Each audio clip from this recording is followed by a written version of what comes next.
The TV series. You get that feeling as well, did you? Yeah. Welcome everyone. We are live. In that case, no more talking about TV series. Oh, you can talk about TV series. No copyright in talking about it. No, I'll keep that secret. What's up, Magic? How we doing? Chat, we are live for a Wednesday Curse of Strahd. Hope everyone's week is going well so far. Sunday night's mini adventure went exceptionally well, episode 2. We had a couple of encounters that went way shorter than I anticipated, but they were good encounters nonetheless. Great dice rolls from the team, not so good from the DM. So hopefully this weekend's session will be a little more in my favour, let's say, hopefully. We will definitely see. Quick announcement, as in the following weekend, which will be including your Friday as well, Yanti. From the 24th and 27th, I'm away, so I will not be available for any Durandurs or for my own Durandur in that fact. So, on not this coming Sunday, but the following, there'll be no stream, and I won't be available for that Friday stream. Friday Stormlord's Wrath either. I have my grandson's birthday to go to in Wellington. Now that we're not in lockdown, we can actually go. Yay! Just kill him off, it'll be all good. So I'll be down in Wellington for 3 or 4 days with the old man and his partner, and with my son and grandson and all that down there. And the downfalls, I have to put up with my ex for 2 or 3 days. You'll be down there too. Good. Because we're going away that weekend too, so we want to be making. Oh, sweet. Awesome.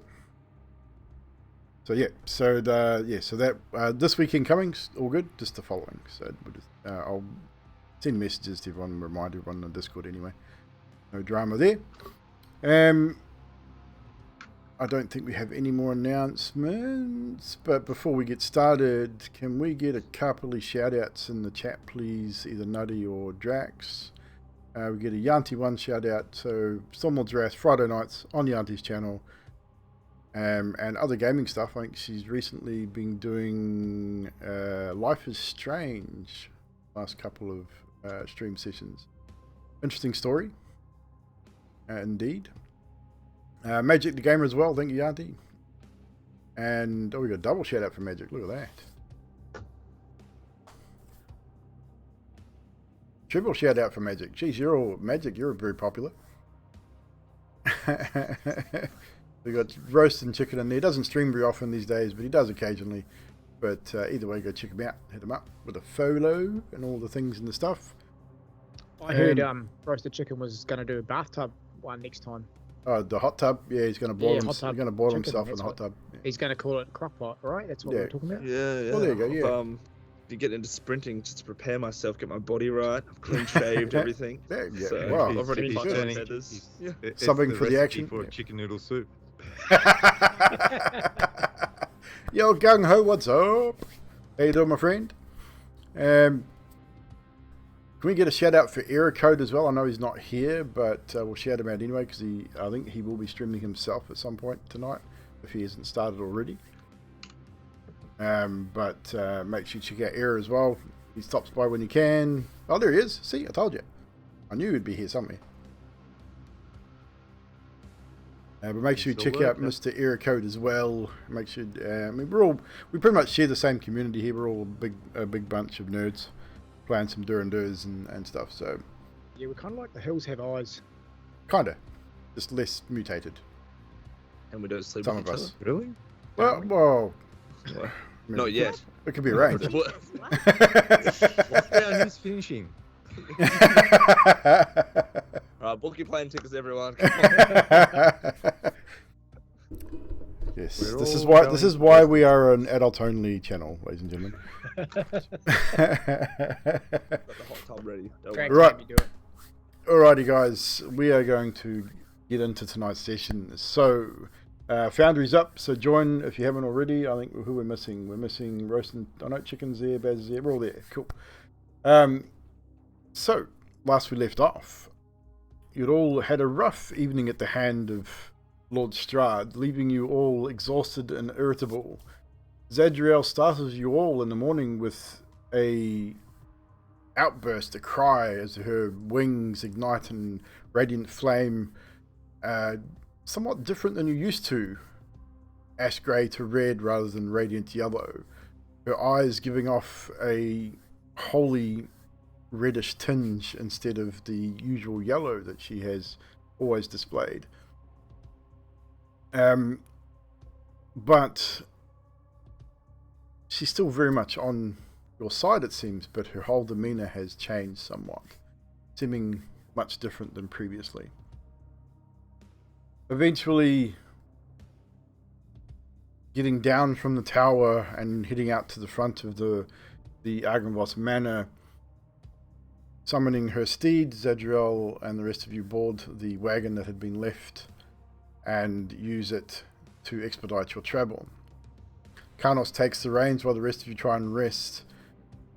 As you travel, Karnos receives a visitor and has a conversation. After a time of continued travel, a few of the Dusk Elves are spied at the side of the road. Stopping to speak with them, Savid, the Dusk Elf that you had spoken to in Argynvost when you first went there, offers you sanctuary and safety at the Vistani camp south of Vallaki, informing you to avoid the main camp and stick to the outskirts and come to the south side, where eventually he met you there as you reached there right before dusk. Leads you to a small hut, nothing flash, but it's warm, it's shelter, where you could spend the evening and recover from your day of exhaustion. Some of you are more exhausted than others, but you all enter the hovel and prepare to bed down for the evening. Saved says his farewells and says, I will introduce you to my uncle Kasmir in the morning. Rest now, but do not stray too far from the lower levels. And just to give you an idea of roughly where you are right now, this is pretty much what you would have seen as you approached the Vistani camp. The main encampment on the top of the hill, a large tent in the centre encircled by wagons. You could see the horses between the wagons and the tent, and around the outside at the base of the hill several small huts or hovels, torches lit out on the outside. And as you approach, when you approach, you can see several hooded figures sort of standing around the base, almost in a perimeter style defense. That was rather large. There we go, get rid of that. So, with that, you bed down for the evening. Are you going to have any form of watch this evening, or do you trust that the Dusk Elves will keep their word and keep you safe?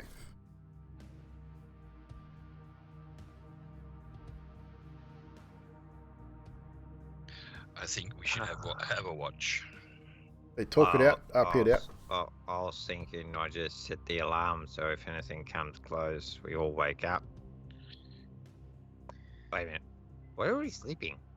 Yeah, good question. It also takes time to get your armor back on, so even with an alarm, it would be nice to have at least one of us watching in full kit. Or we just go naked. No armor. Take it like a real hero there, Cast. I'm not sure if you've met many real heroes that wear no armor. Did hear a story about an elephant guy once, but I don't know anything else really.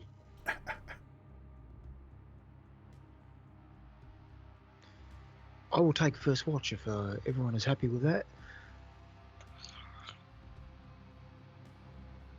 Yeah, I'm happy with that. I'll take second. The Karnos is going to take first watch. Stasis is going to take second. If If you're going to take individual watches to get through the night and all get a long rest, you're going to need 4 watches. So who is going to take third? Going once, going twice. Now I'll take third. Sold! Sybil takes Just- third. Just for context, Adok has just passed out from sheer exhaustion. So Yeah, I'd So say he's it's at level probably 2. more than likely to. He's at 2 levels of exhaustion. He's absolutely beat. And he's crawled into a corner and hasn't even bothered putting a bedroll down, just sort of slumped into the corner and is probably quietly snoring away. That essentially leaves Zadriel to take the fourth and final watch into the morning hours once again. So as you set yourselves up, lay out your bedrolls, those that are sleeping first, you doff your armor and bed down for the evening. Is there anything you guys wish to discuss with each other or achieve before we go into the first watch?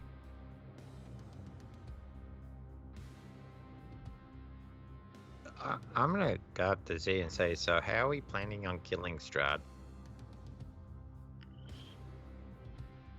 However way we can. You have an idea? Well, if we had enough explosives, we could take him out that way. But I don't think we're gonna get ourselves enough explosives in this place. Outside of that, still working on it. Maybe you discuss with Adok about the explosiveness. He has cannons and things like that, so.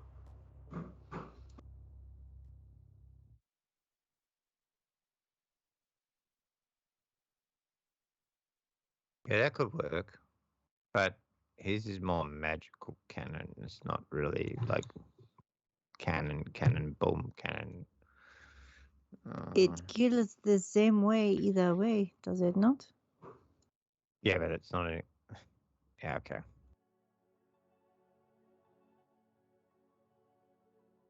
Maybe you could give him something to help sleep.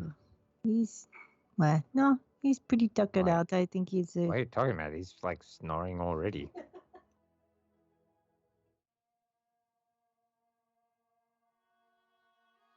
And Zadriel will just take off her armor and lay down.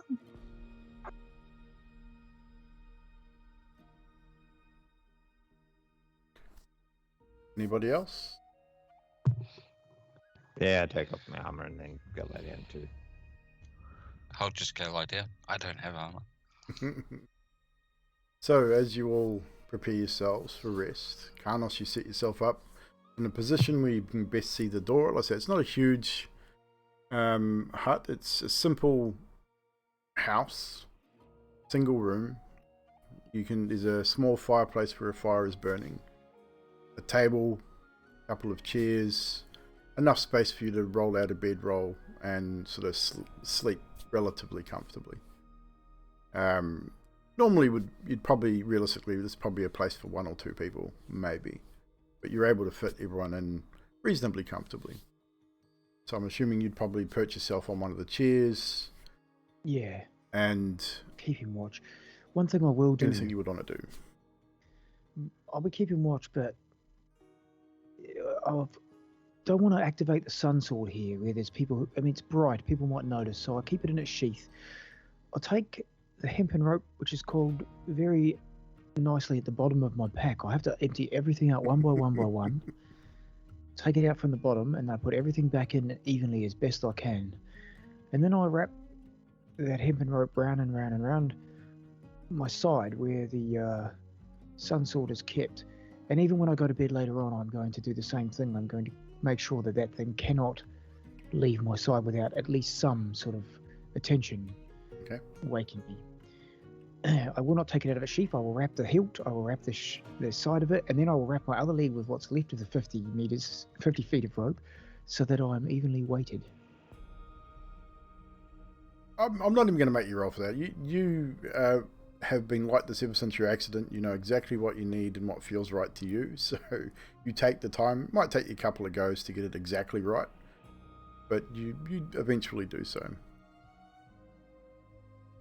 And then I just casually, I stay very close nearby the area and casually walk around, keeping an eye out. So roll a perception check for me, please. Which would still be at disadvantage as you are still exhausted. You have not been able to get a full rest as yet. Sweet. That's a good point. Why am I not exhausted? Nonetheless, perception at disadvantage.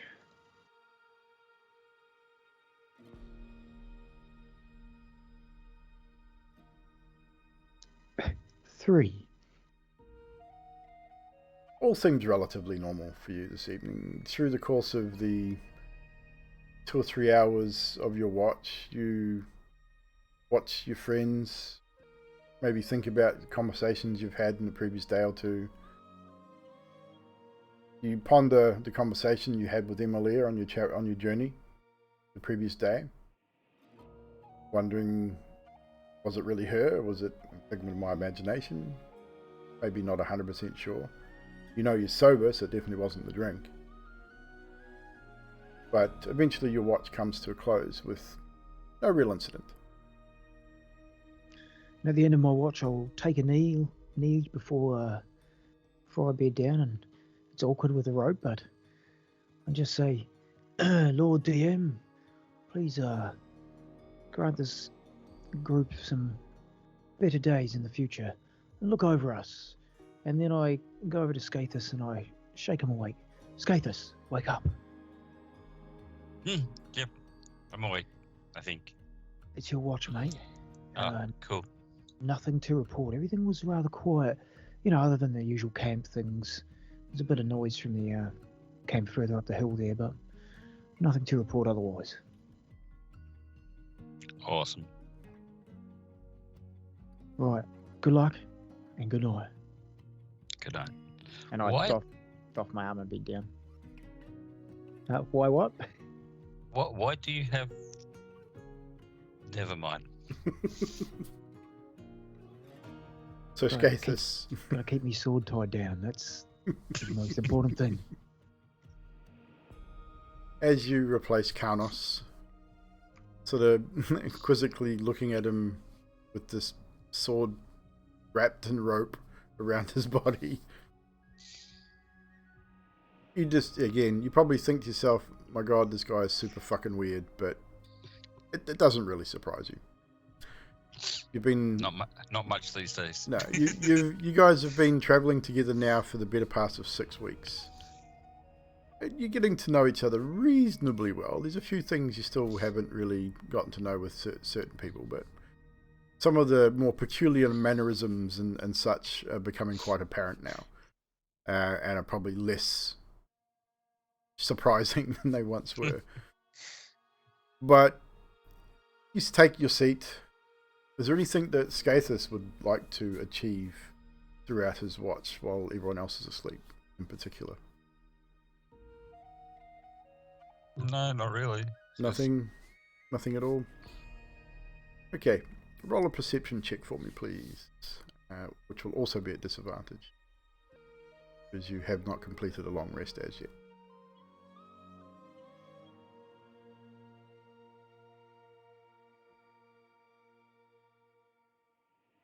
Didn't roll it at disadvantage. Remember, right click gives the option.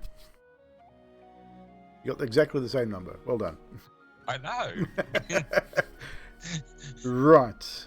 So, Skathis, you sit, you watch, again, sort of probably not really looking around the room and focusing on the people sleeping too much.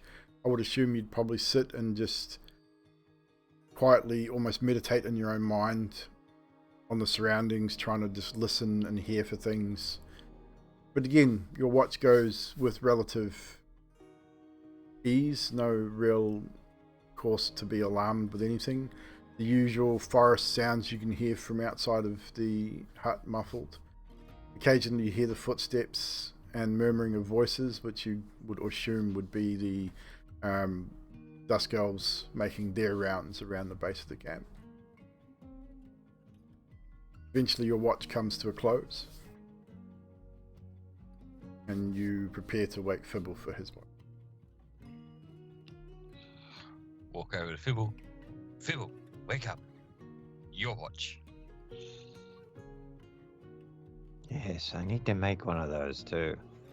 A watch? What? What? Don't worry, you'll find out. Okay. Alright.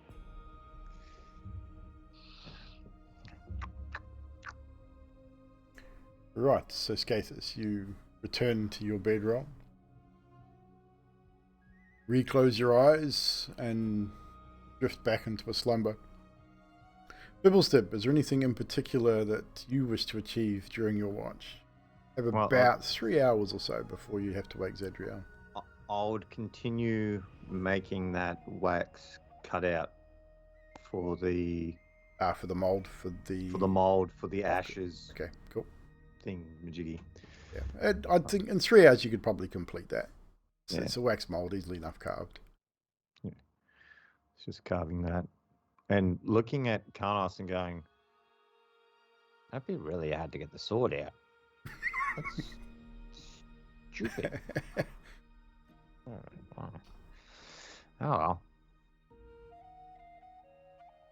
And as you sit there carving away at your wax mold, making sure you get as many of the finer details correct as you can, I'll get you to roll a perception check also, which will also still be a disadvantage.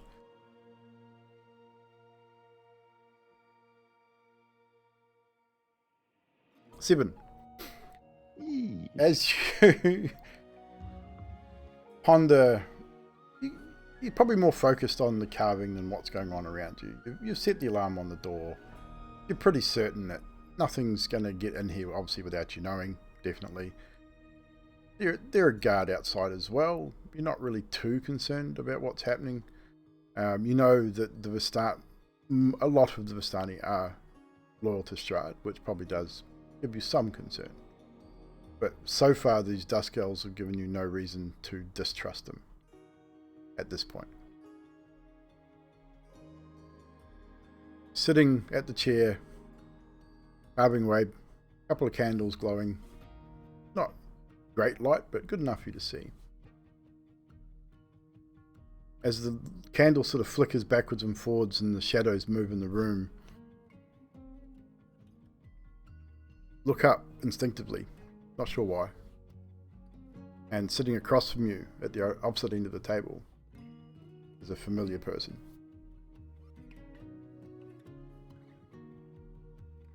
I thought we got rid of you. Told you I was immortal. Mortal or annoying, one of the two. I know Are you it was annoying, but are you here to tell me that Strahd's an asshole, or what? Because if you're here to tell me that, we already know. You know of a way to kill him? no. But I hope you find a way. Yeah, they want to try to save your soul, but I don't think I can do that. Yeah. Yeah. Karma said something about turning me into a half bear and half pigeon or something. No, they want to put you in the owl. That'd be different. But I don't think it would work. I'd hate to. I don't think I could comment on how I think that would work because I don't know it.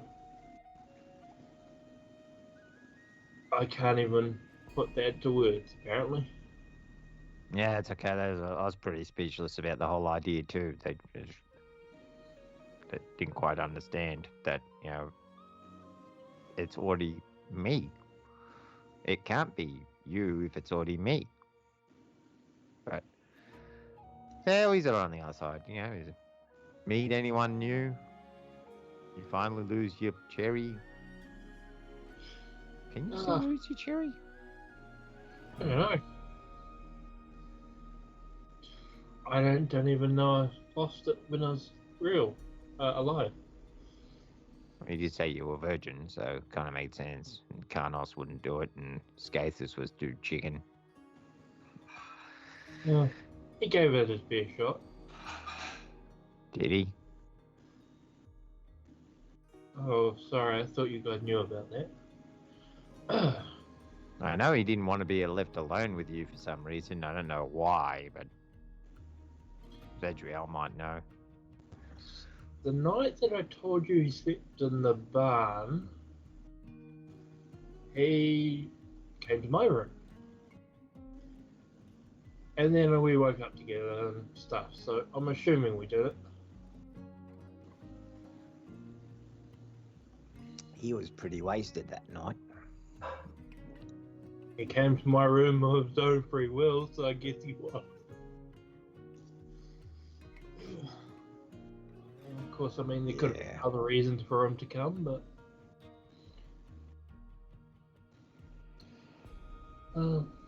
I mean... I don't know. But I mean...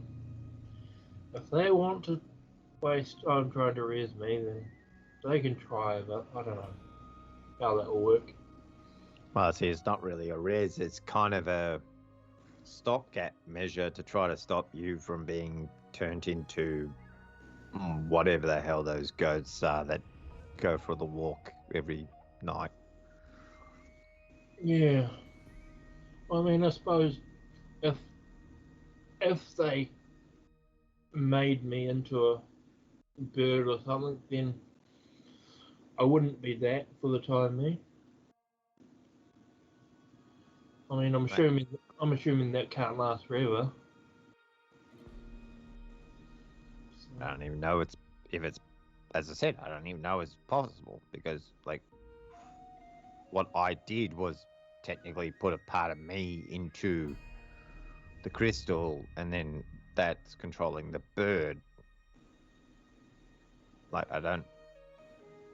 it's not my realm of knowledge for sticking shit into crystals. Well, souls. I don't even know you can do that.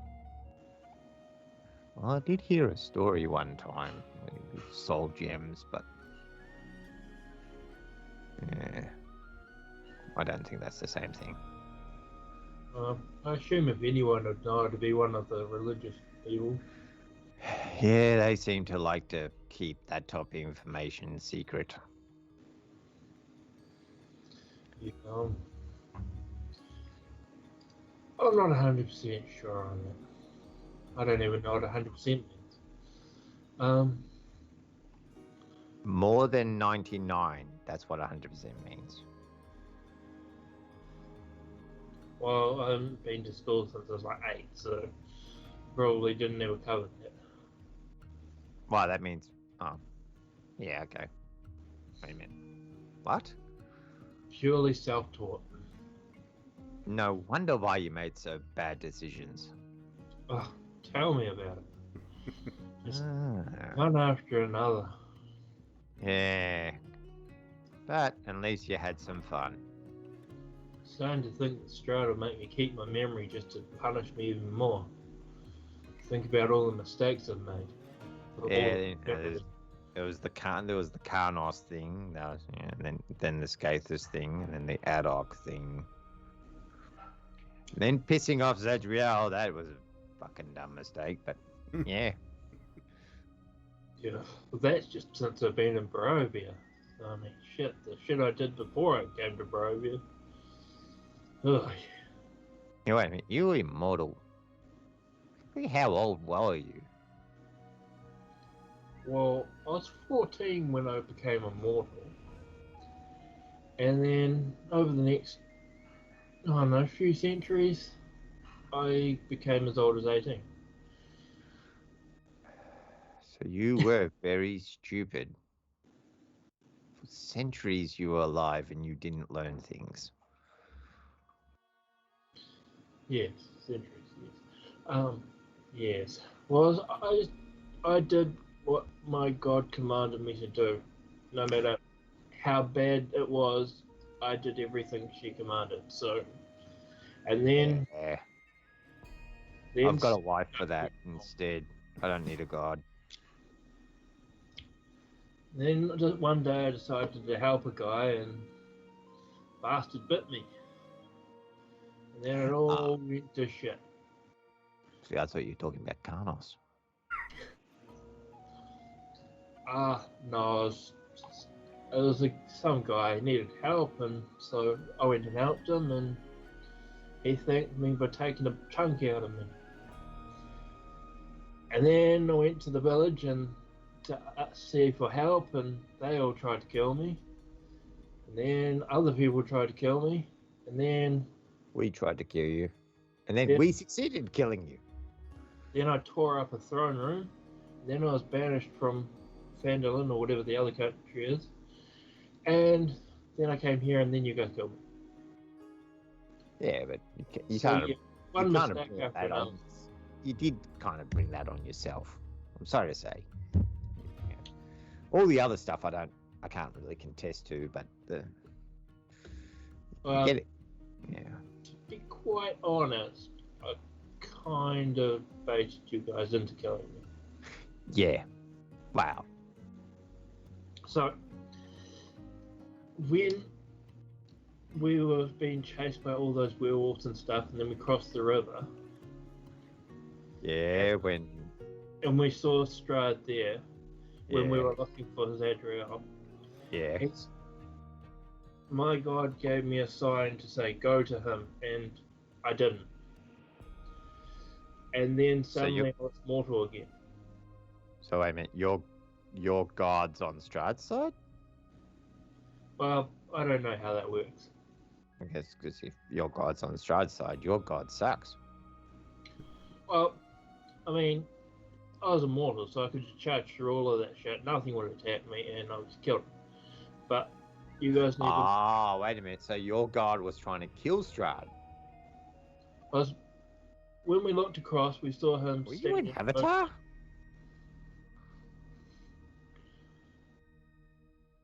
Yeah, that one went over my head. Yeah. Yeah, but all I know is she pointed at him, and I didn't go. And then suddenly I was mortal again. And then somebody bashed my head in with a hammer. Yeah, that was Z. She's pretty good at that. She's scaringly good at that. Unfortunately. I think she's attuned quite well to the weapon I made her. Oh, tell me about it. Apparently she hit me twice. I don't remember the second one. I'm surprised you remembered the first one. Although she did knock some sense into you, or out. Both. Because after that, you became a little bit different. And started actually, like, not telling us bullshit. Which was good. Although, it was 50-50 whether or not you're telling us crap. Like, you Yeah. could be telling me crap right now, and I wouldn't know.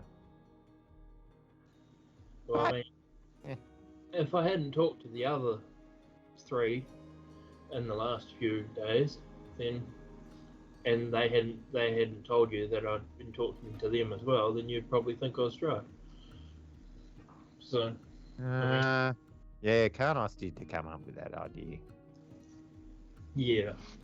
Adoc's too out of it, so I don't know, like, if anything. Who was the other guy that you showed up to? I thought you only talked to... No, you're number 3. Sorry. I'm number 3. Aha, yes. Yes, see? Yeah, math. Not your strong suit. Obviously not. Yeah. At least now you've got all the time in the world to start learning things. There's got to be a library somewhere. Maybe that's where all the people are walking to. The library? They're returning their books. Yeah. Yes. They walk one direction to get a book and then walk back again to return it. About this fair. time, Emily, you start to feel the pull, the tug on your being as your your tether with the group seems to be weakening. You know you don't have long. Well, I feel the library pulling me back, so until we meet again, hopefully it's not for another century or more. Would you really know? I don't know where I'm going now. Neither do I. I just follow along and hope that the other guys know what they're doing. And hope that I can help them. Well, trust the group and get along, and hopefully you'll do everything you need to do.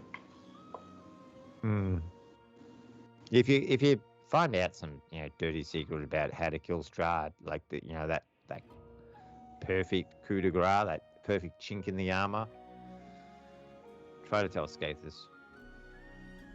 He needs some lessons.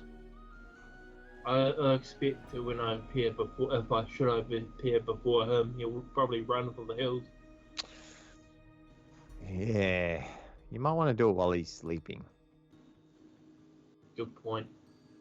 Or break his legs. Okay. It's about this point that Emilia starts to fade.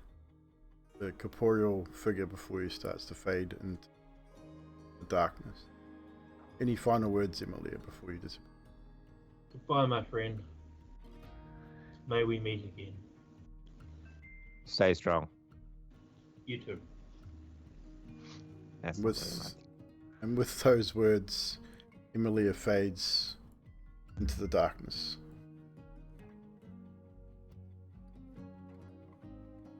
And, in your conversation, it seems an hour or so has passed. Without thinking, you've completed the wax mold that you were crafting. Almost without even looking at it, during the conversation, you continued to carve away and completed the task. Looks good. Now it's time to wake Zadriel for the fourth and final watch. We'll go over. Z. Okay. Z.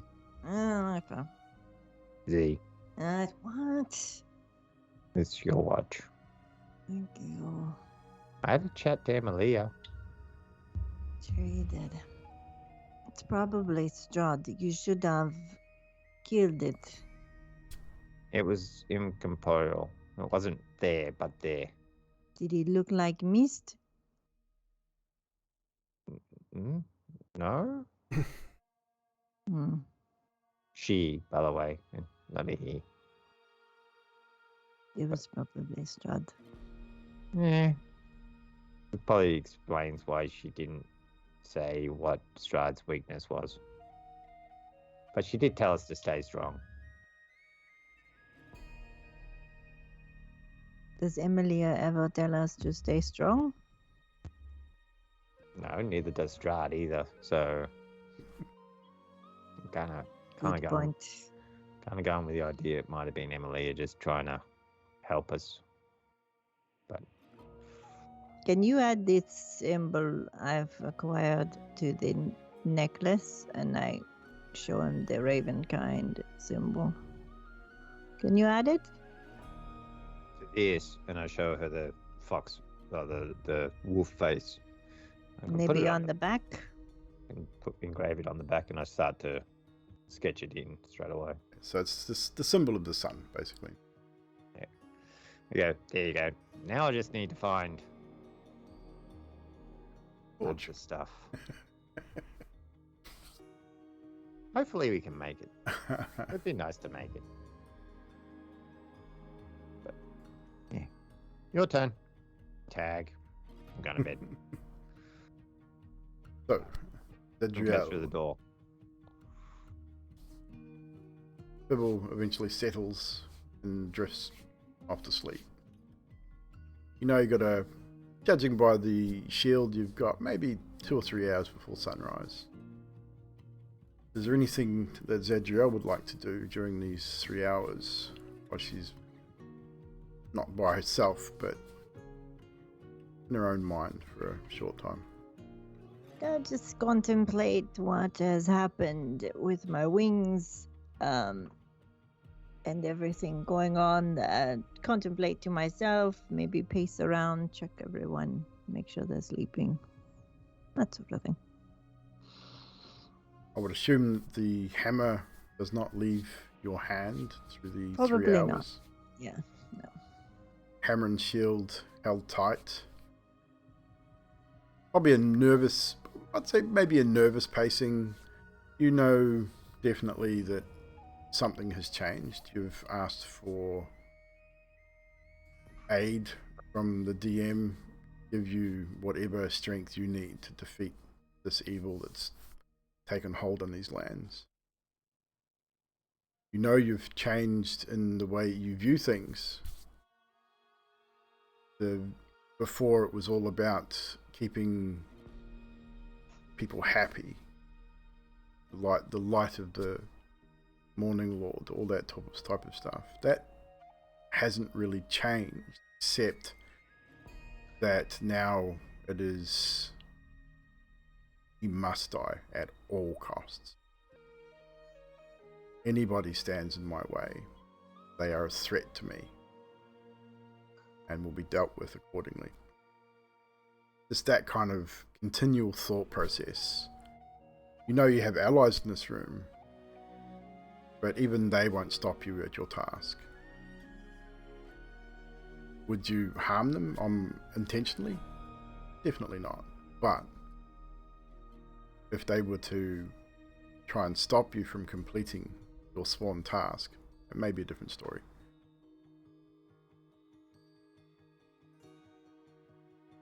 Perception roll, please. Right. For you, it would be a straight roll as you would have completed a long rest. It's not good. 10. It's not bad. It's not great either, but it's not too bad. Again, probably more focused on what you're feeling and going through the new ideas that you have in your mind and the change in yourself. The change you feel within yourself as well, because you feel different. You feel probably more confident than you did previously in your own abilities. Definitely a whole lot more anger than you used to feeling. And obviously going over the thoughts, Emilia, Mirabelle, Strahd and his minions, how are we to defeat someone who can control death? How do we defeat someone who controls everything within this realm? Where are we to find allies to help us with this purpose? All those things will be rolling through your mind. Nothing else much happens throughout your watch. It goes without incident.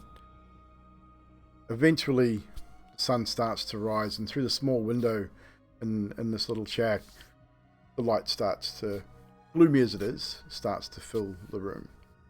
Eventually, all of you coming to consciousness as the new day starts. I'll turn it back over to you guys as you come to wake, start to dress, put your armor back on, start to maybe organize yourselves some meal for the morning, coffee, whatever, the fire's still there.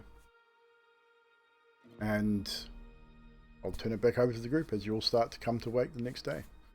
Essentially waiting for Savid to come and collect you to introduce you to his uncle. So the first thing that Fibble would do is go up to Karnos and point at his legs and go, "Why?" Why not? Are you worried that we're going to steal the sword from you? No, I was worried that the Vistani might notice us here and steal the sword from me. Well, with all that rope, they're definitely going to notice the sword. Yes. And how are you going to use it like that anyway? The plan was not to use it. The plan was if someone was to take it from me, I would feel them trying to pull it out of the rope. Well, I could have just cast alarm on it so that if it had been touched, you would have been alerted. That's a good idea. We could do that next time. Yeah. We'll do that. I don't always travel with someone like yourself. You see, it's only been like a few months here with you guys. It's still getting used to what you can and can't do, and mostly, we haven't really helped each other a hell of a lot till recently, so good to know.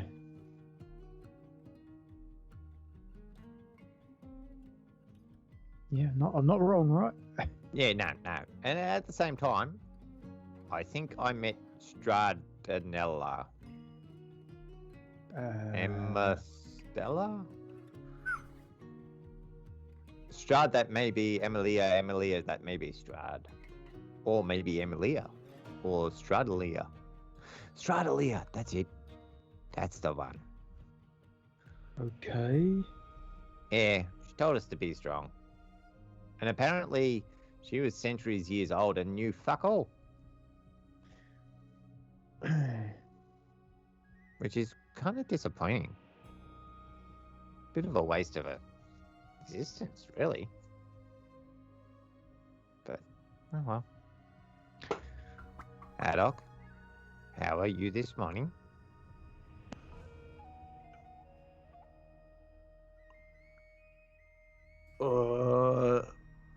Where are we right now? We are at the Dusk Elves camp with the Vistani. You don't remember? No, like, just a little groggy. Makes sense though. Sure. He doesn't remember. I remember bits and pieces. I just don't remember falling asleep. My back hurts. I don't feel like I slept well. Oh Jesus! Yeah, the cat wasn't really comfortable. I remember that a cart, and then we were And- battling something. And I don't understand why you wanted to be, sleep in the corner like a pretzel, but you did. So, Scared us. Maybe you have those hands. Like, stretch him upside down and stretch his back out or something.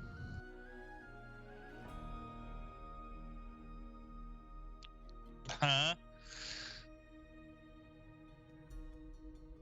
right, don't they teach you like acupuncture and stuff in monk school? Now that'll hurt him. Yeah, that's all right. Let's skip the acupuncture if it's going to hurt me. So what's our plan of attack? I don't have needles anyway. We are supposed to meet with this Vistani leader, apparently. Remember, he's looking for his daughter?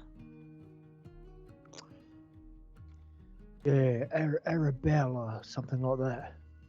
Yeah, that was Luvash that was missing his daughter. Kasimir is the Dusk Elf leader. He's not the Vistani leader. Or something like that? Yeah, Savid said he was going to introduce you to his uncle.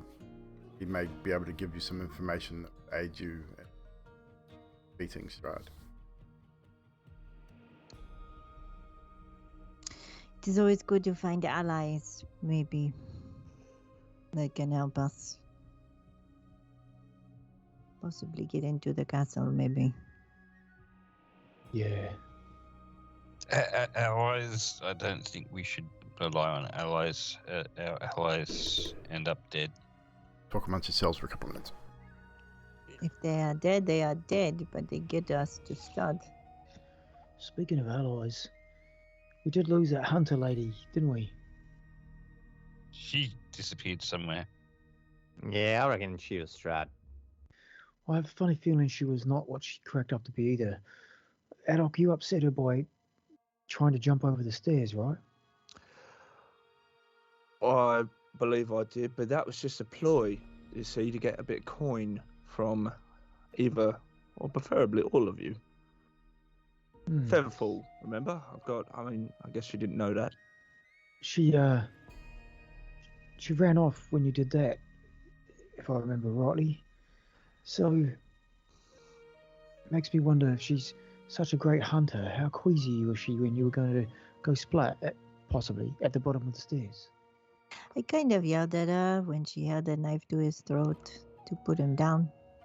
I think she Oh. left Yeah, I think I missed that bit, yeah. because of that, you know.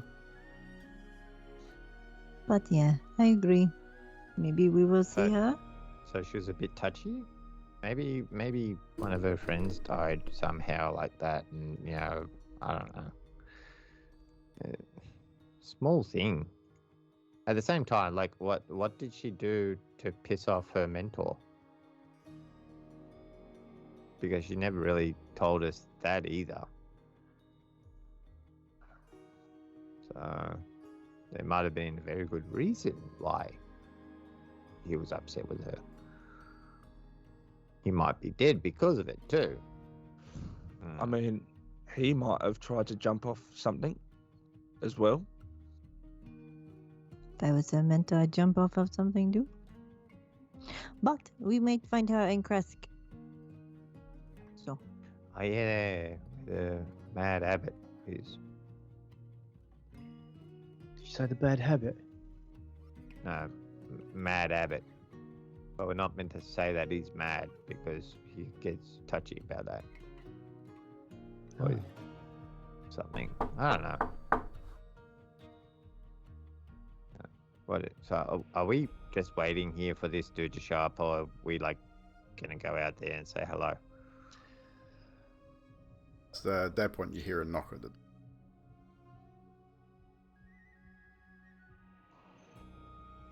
Skathis, you're near the door. You want to like look who that is? I open the door. And standing outside is Savid, the elven, the dusk elf that you'd met the day before and at the Argenbost Manor. Hood's up, and he just says, whenever you're ready, Uncle Kasimir will speak to you now. Please, if you would follow me. Tadria walks up. And follow suit. As do I. Adok will trail behind, but before he does, he's going to check that nothing is missing or stolen. So he doesn't trust the Vistani. You would see Kanos undoing his rope and putting it back in his pack before they left, by the way. No worries. Let's fix that. That goes here, and this goes there. and the assumption would be that we're no longer exhausted. You are no longer exhausted. You've taken a full long rest, so mark that on your sheets. It's weird because the sheet didn't do it.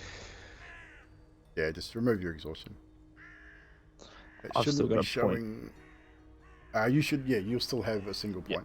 Ad hoc, 'cause you had two. Not showing that roof. Why is that so weird? Showing it no, on right. my screen. Yeah, show it on your guy's screen. It's not showing it on my screen because of my permissions. So I'll just scroll in for the time being. We reach there. That everyone sees what's going on. I think. Oh, I know what it is because that highlighted. It should be here like that. Anywho, as you approach. Why are they not showing as well? It's so odd. I need to reload this for a second. As Karnos is undoing his robe, Adok's gonna look at him and go, you know, if you needed a belt, a bit of cured leather, and some metal, Fibble and I can make one for you. It's not hard. Nah, he thought we were gonna steal it from him last night. I didn't think it was you. Anyway, speaking of making things... so odd that I can't see I'm those after- cards.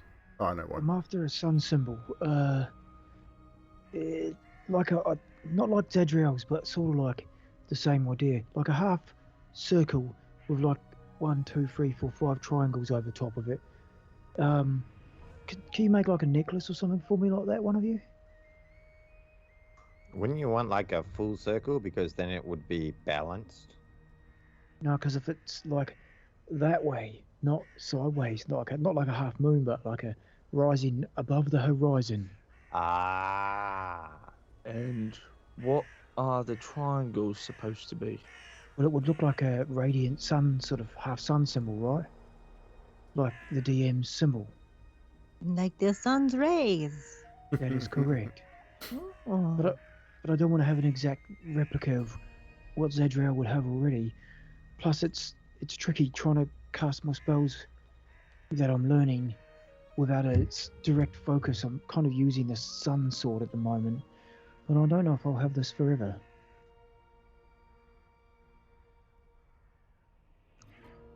I mean, I could probably find a tree and carve something like that for you out of wood.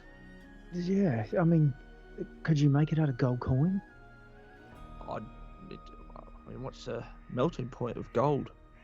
I'd still need a tense bit of heat, some time. I mean, yeah. Yeah, I mean, I'm not in a hurry, but when we get a chance, that would be lovely. All right. You could do it out of a gold and silver and have the outside of the silver. Well, that'd look cool. And yeah, have silver outside, and then you'd have something to rest the shape on. Yes. No, I was actually thinking the sun would be silver, and the In the rays background. and the rays would be gold. That's even cooler. Yeah, do that. And you could set it in wood if you wanted to. So I'm open to ideas. I'd love it. I'd pay you guys to do it. It'd be wonderful. Thank you. All right, now we're talking. Yeah, that's fine. I can definitely do that for you. Yeah, pay. Yeah. Right. But Let instead- adult do it. I just had a brilliant idea. Instead of my necklace, you could make two of them for me and put them on, and I'd pull out my flasks, one on each ones of these. These could be my focus for the DM's energy. Yeah, look, mate. Whatever you want, whatever's gonna make you feel better. For sure, I can do that.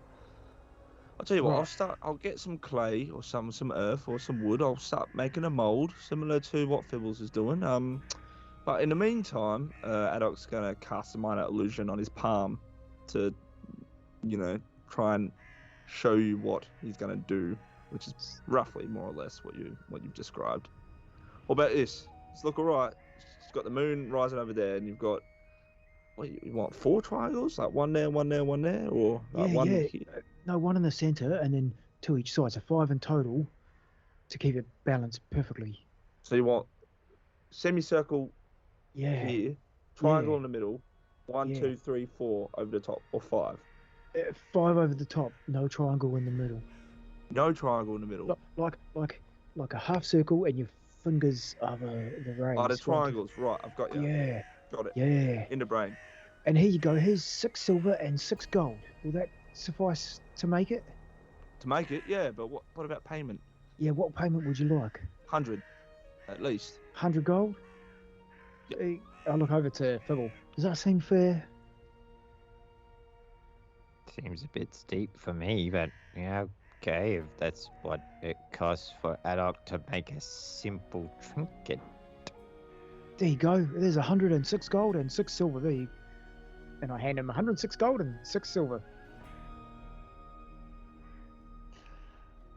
Eric's going to give you back 60. He's going to be like, don't let me rip you off. You're too easy. I'm in the wrong business. I just don't have any real need to use gold very often. That's all. But thank you for being honest. All right, shall we meet this fella? Fixed it. Right, so as you eventually step out and follow Savid, he leads you around the base of the hill, where you eventually come to another one of these small huts, a little bit larger than the one you spent the night in, but not by much. Standing out the front, 3 cloaked individuals, obviously Dusk Elf and race as well, just standing in a sort of guarding position. Savid walks up to the lead guard and whispers something to him, and he disappears inside. And a few moments later, returns and says loud enough for you guys to hear, "You may enter." And he will lead you inside. So I'll open this door here. I will put you guys inside at this point.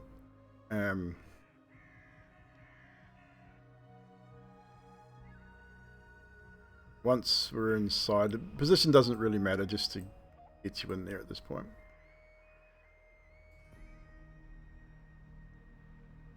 So as you step inside, move you back over here so you can all see.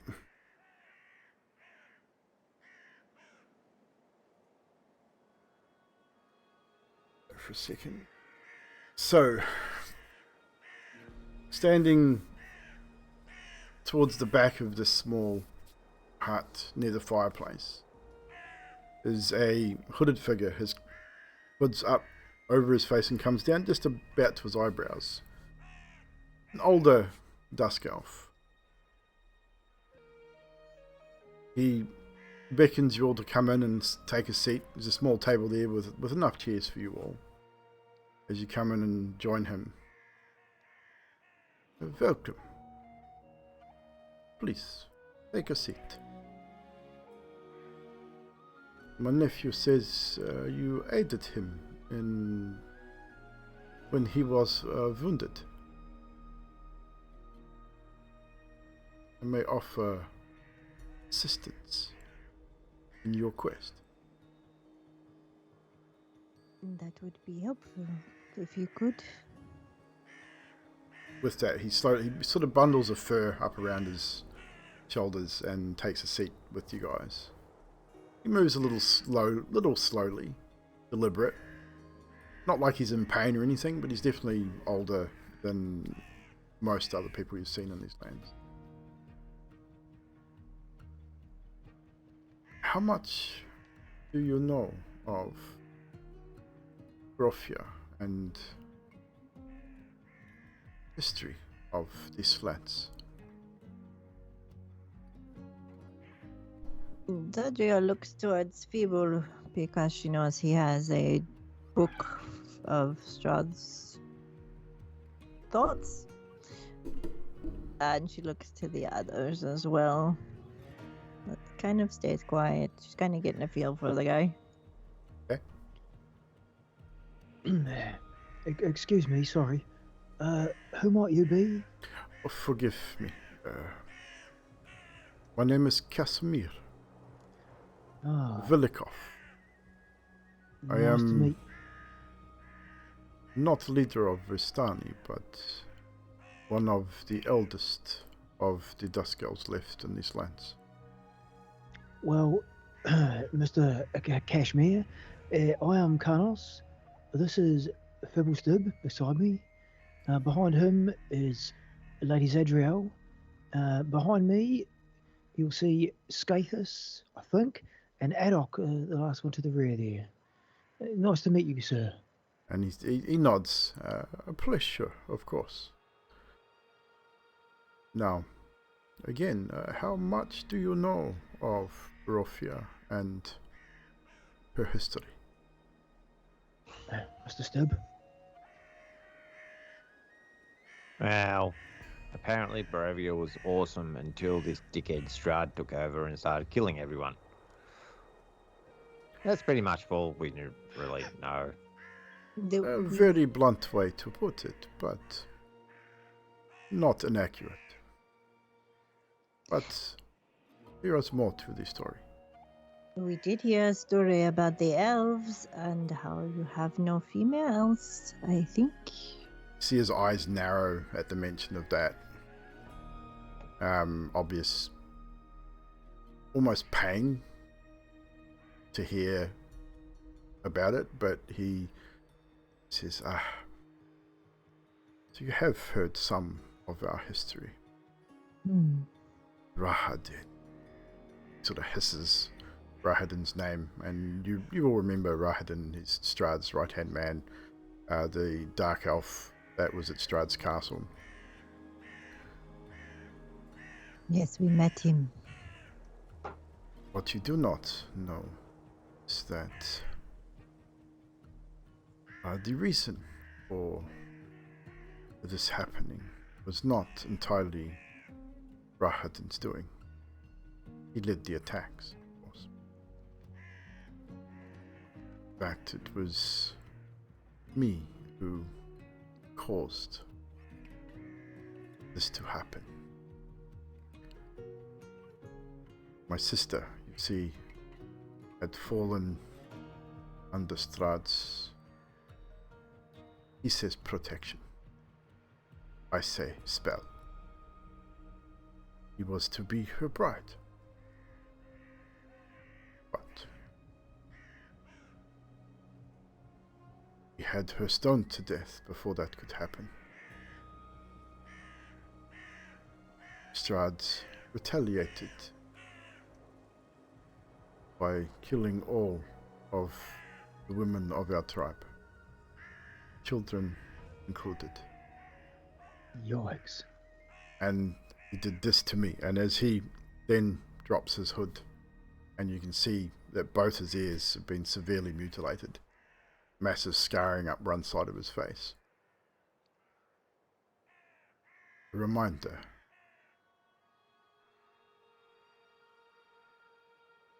Excuse me, Mr. Kasimir. Is Strahd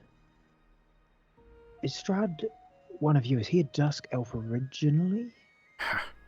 No, he's human.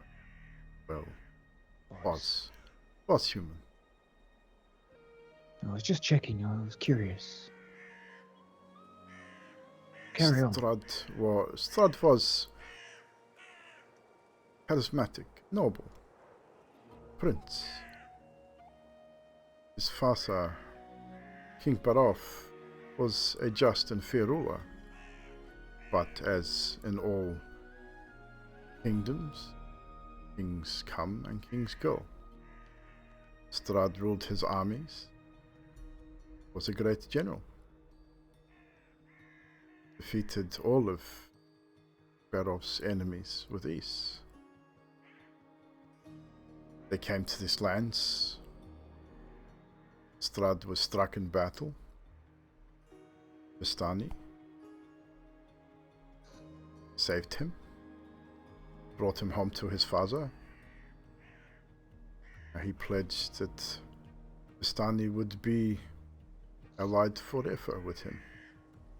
And when he became what he is now, this remains true.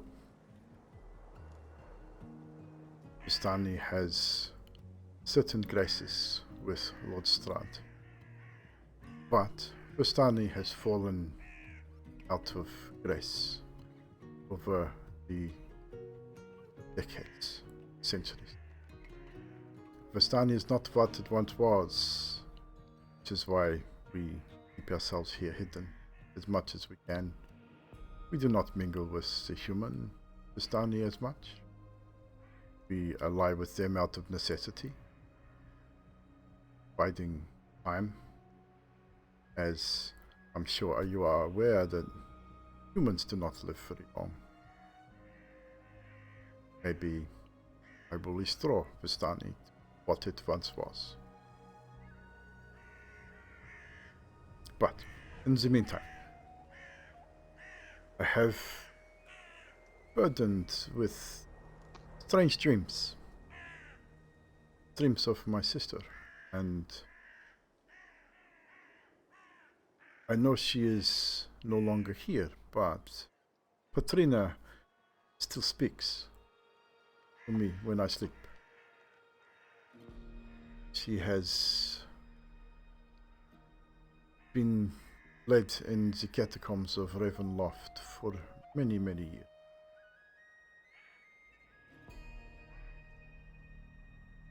She has shown me things. Temple of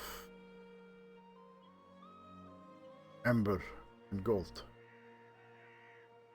where it is said that Strahd went to gain his power, learn his spells, and become vampire.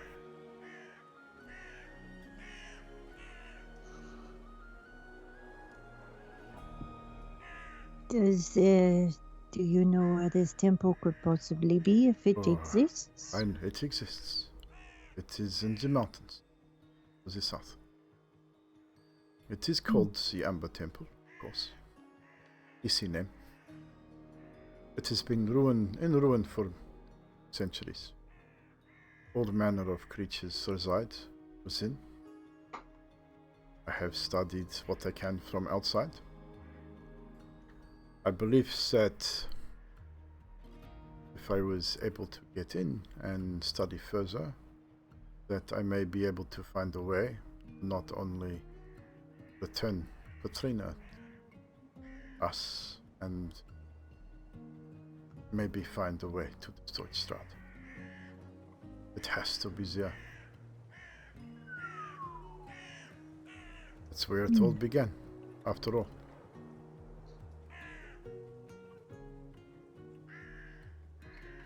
Would you help me retrieve this information?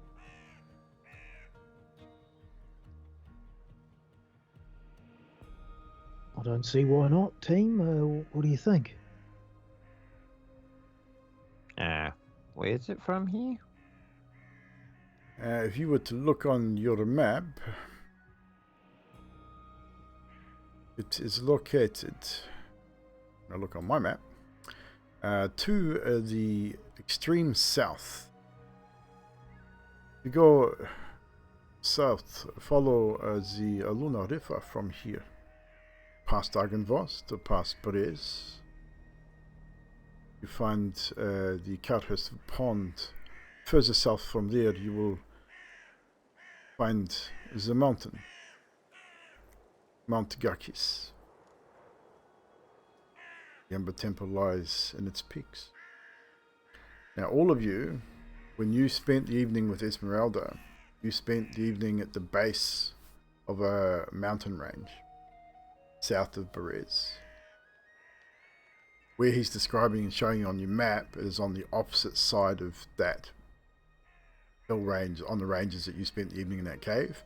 It's on the opposite side of those peaks, and you, in the distance, you would have seen the snowy peaks as you approached. It's on the opposite side to that. It's definitely a journey. It would take 2 or 3 days to get there, I think, even by horse and cart, as you cannot travel over land. You have to travel via Solenka Pass. Are there like safe places to stay and rest during the travel there? If you were to travel together, I would bring some of my most trusted men. We will camp, we will be safe. I know Lord Strahd has plans for you. Normally, we do not interfere. But I need information. You need to go home. We need to destroy Strahd once and for all. What plans would that be that he has? Do you Same know? plans he has with anyone else brought to these lands. He will play his games. He will let you think that you are winning. Then he will destroy you. When he's saying destroy Strahd once and for all, do we get the feeling that he's been on the level, or is he trying to dupe us? Roll insight. Ooh, can I roll insight too? If anyone, depending on what you're specifically looking for.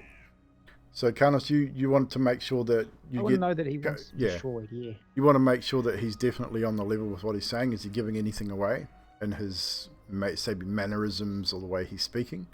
If anyone else, if anyone else wishes to make an insight roll, you may do so.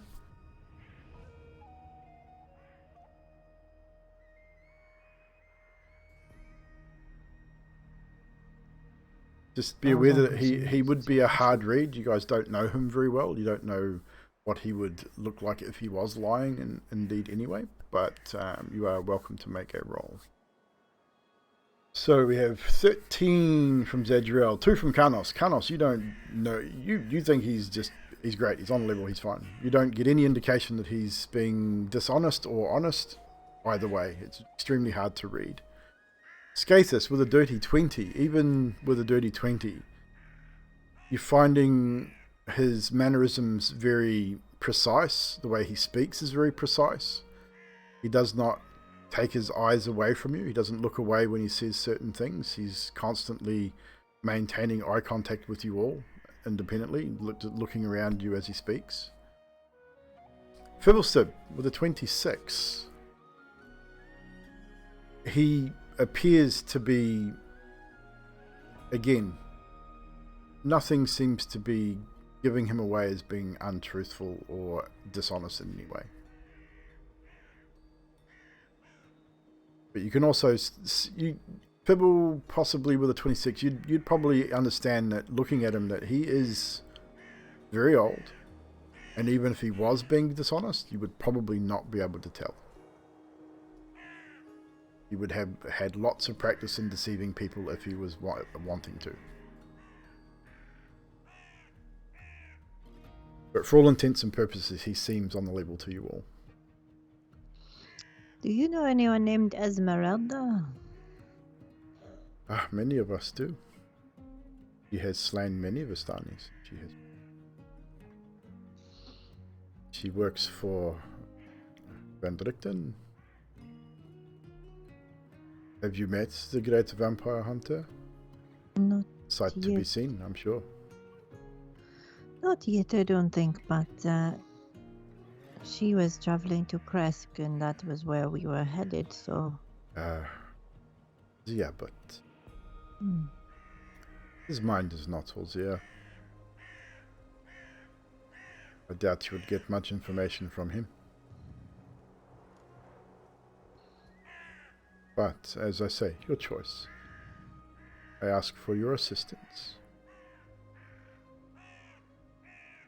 Decline? It's your option. Accept?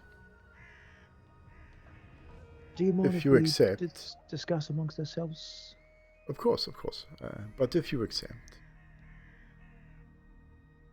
I believe you have lost one of your own, yes? Correct.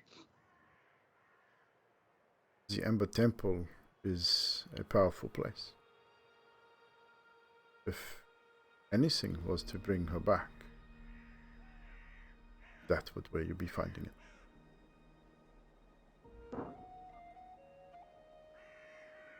Bring her back as what, though? You do not have a body, of course, from what I am being told. No, she was taken in the night quite suddenly. Well, in the mist. Come now.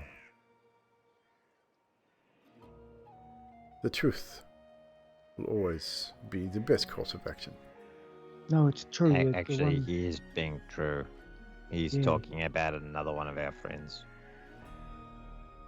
I guess you could say we have lost 2 people. Again, maybe you can bring them both back. This is why I am going to Amber Temple. My sister has been gone for a long time. But what I am told and what our research has led me to believe that there is a way to bring back ancient dead in the temple. Maybe it will help you too. We got word that one of yours is missing a young child. Luvash. He is human leader of Vistani.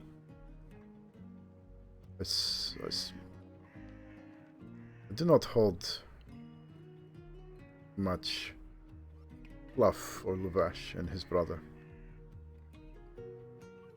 They are loyal to Strahd to a fault, but they are not Vistani. Not the way Vistani used to be. They are more like him.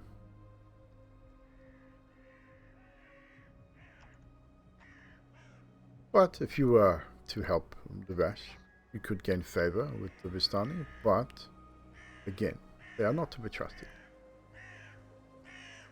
They are for their own gains. Gold. Trade.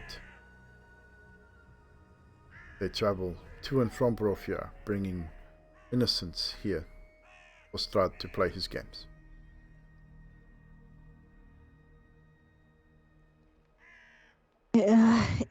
A moment, if you don't mind, so we can discuss. We course. will move to the corner if it's okay. And You may step outside if you do not wish me to hear.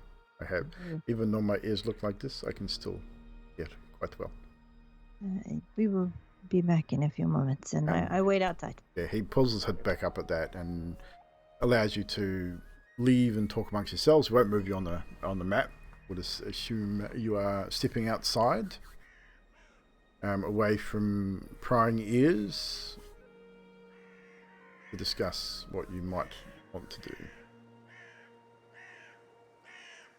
Skeeter, Sadok, you've been very quiet. What are your thoughts?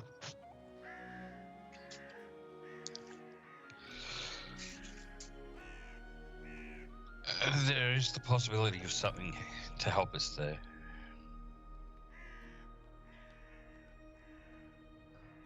Alright, I just really want to ask him one question. I mean, like, it's been biting on my mind the entire time that he's been speaking. And I'm trying not to be rude, because it sounds very rude. It's going to grudge up the past. But he said that he stoned someone, right? A female, just because she was going to go marry a bloke.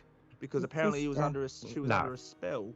No, he killed his sister to stop Strahd marrying her.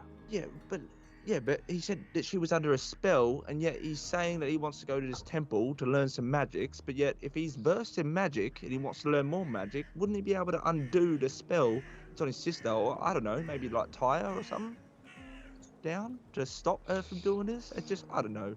I'm really confused, and I really want to ask him the question about why he stoned his own sister.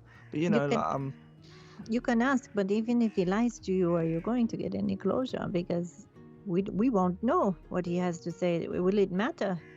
Well, I mean, it logically doesn't make sense in my brain. Ad hoc, I can put it together for you.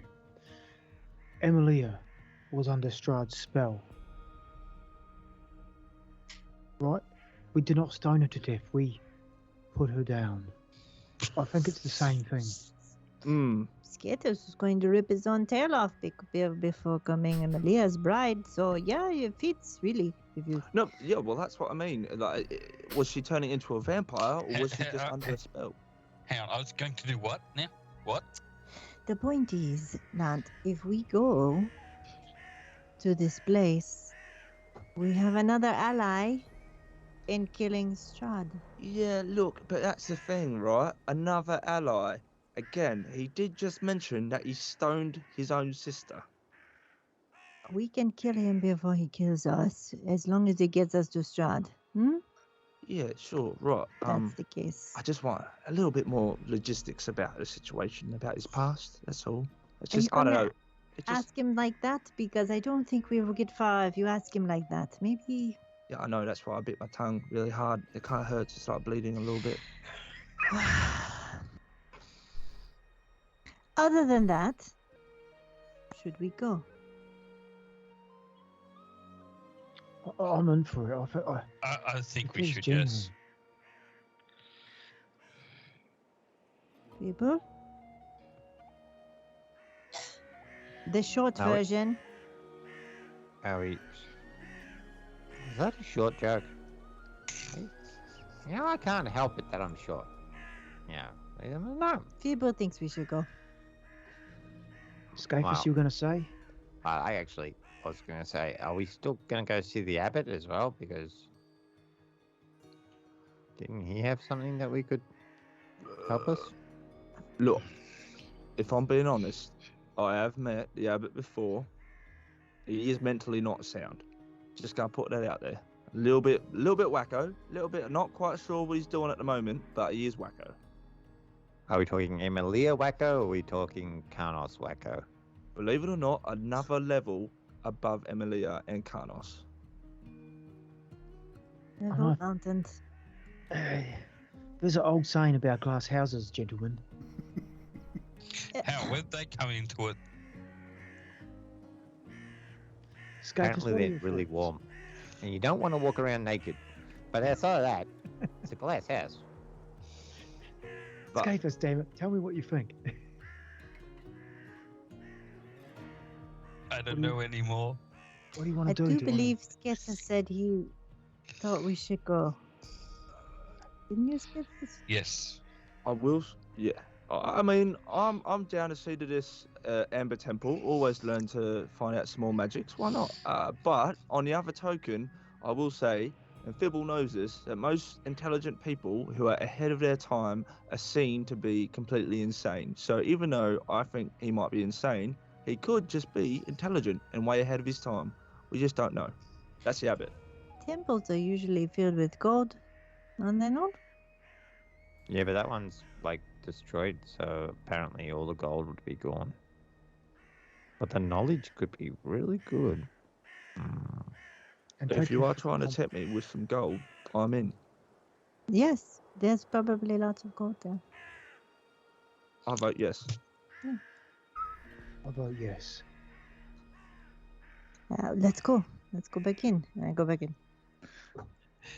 So do you all And- go back inside? As Yeah. we're walking in, Adolf's just gonna whisper, "So can I ask him about his, dead sister and stoning her, or is that a no?" Do you want me to ask? Yeah, please. It's like really playing on my brain.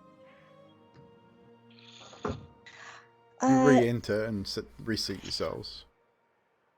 He just looks at you, waiting for. How good are your ears? Did you hear any of that? Projects? He just gives you a gentle smile. Doesn't really reply. So, in the kindest, most mannerly way possible of that version that you might have heard,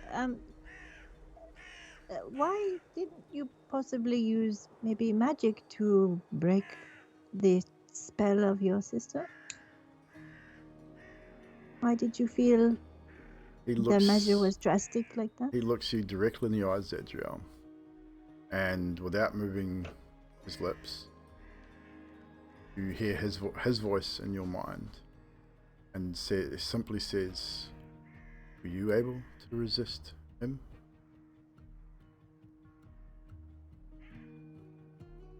But do you feel that stoning her was the best? Maybe restrain her?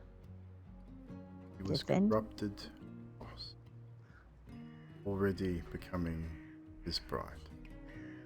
But I was not. There was hope for me. There's no paladin.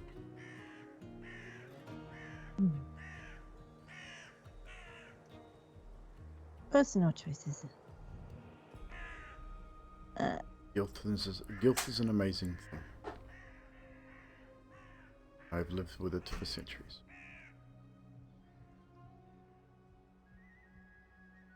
All right. Well, we have decided we will go with you over the mountain. So Fabulous. He's now speaking out loud. You'll need warm clothing if you are to travel to Ember Temple.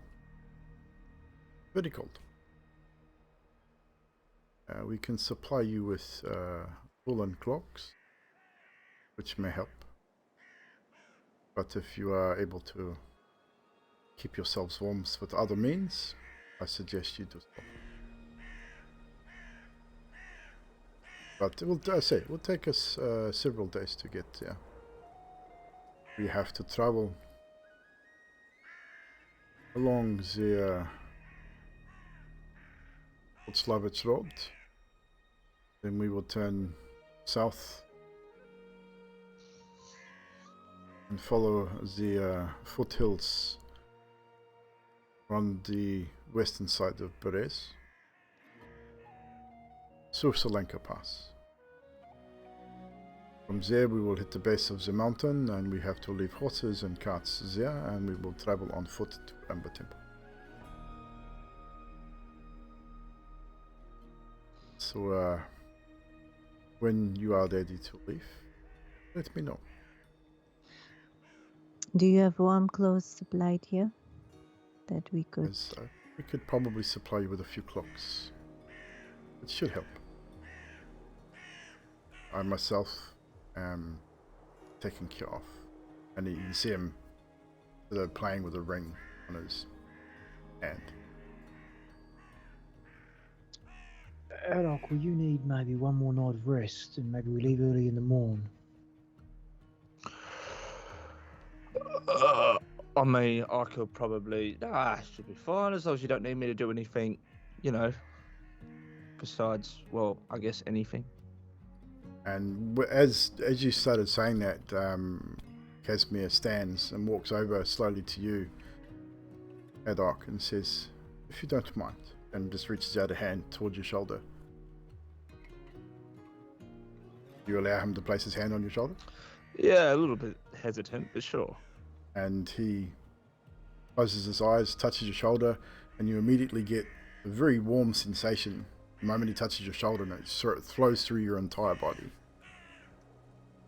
And he then removes his hand and opens his eyes and says, "You're feeling much better.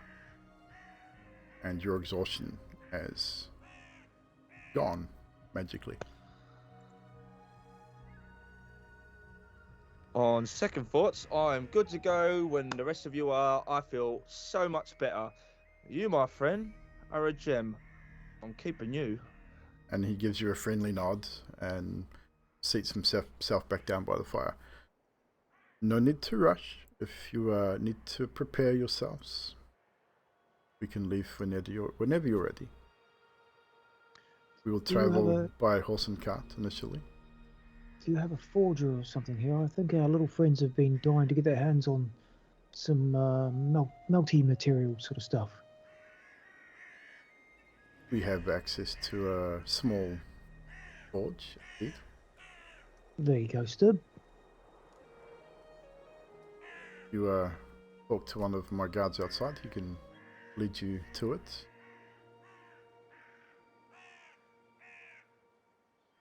All right. I'm going to gather my pack and I will meet you all wherever. And I bow before Kasimir. Thank you. And take my leave. And he returns the noble bow. Like you can tell, he holds himself in relatively noble standings, even though he lives in this small hovel and where he is, but he still holds himself in a relatively noble way. I follow out as well. And do the rest of you follow out? Yeah, I do. Adok? Adok's gonna walk up to him actually. Okay. And he's taken his seat back, and you can see he's old. Like when you looked into his face, you could see the wrinkles of age on his face, even for an elf. So he's definitely very, very old. But he also, as you said, he's probably going to live for a long, long time more yet.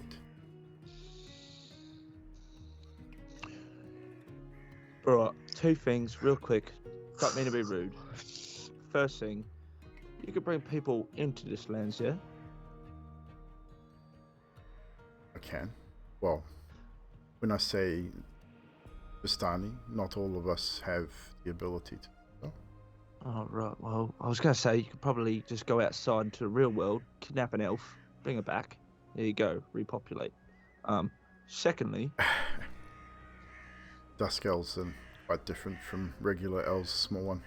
But I appreciate your candor. Nonetheless, well, I mean, you gave me a gift. I'm giving you some of my gifts. My brain, you see. Pay attention. Secondly, you mutilate your ears. Now, there is a spell that can fix that. And Adok is going to go, if I may. And what are you attempting to cast? He's just going to cast Minor Illusion. He grins warmly at you. He knows exactly what you're casting.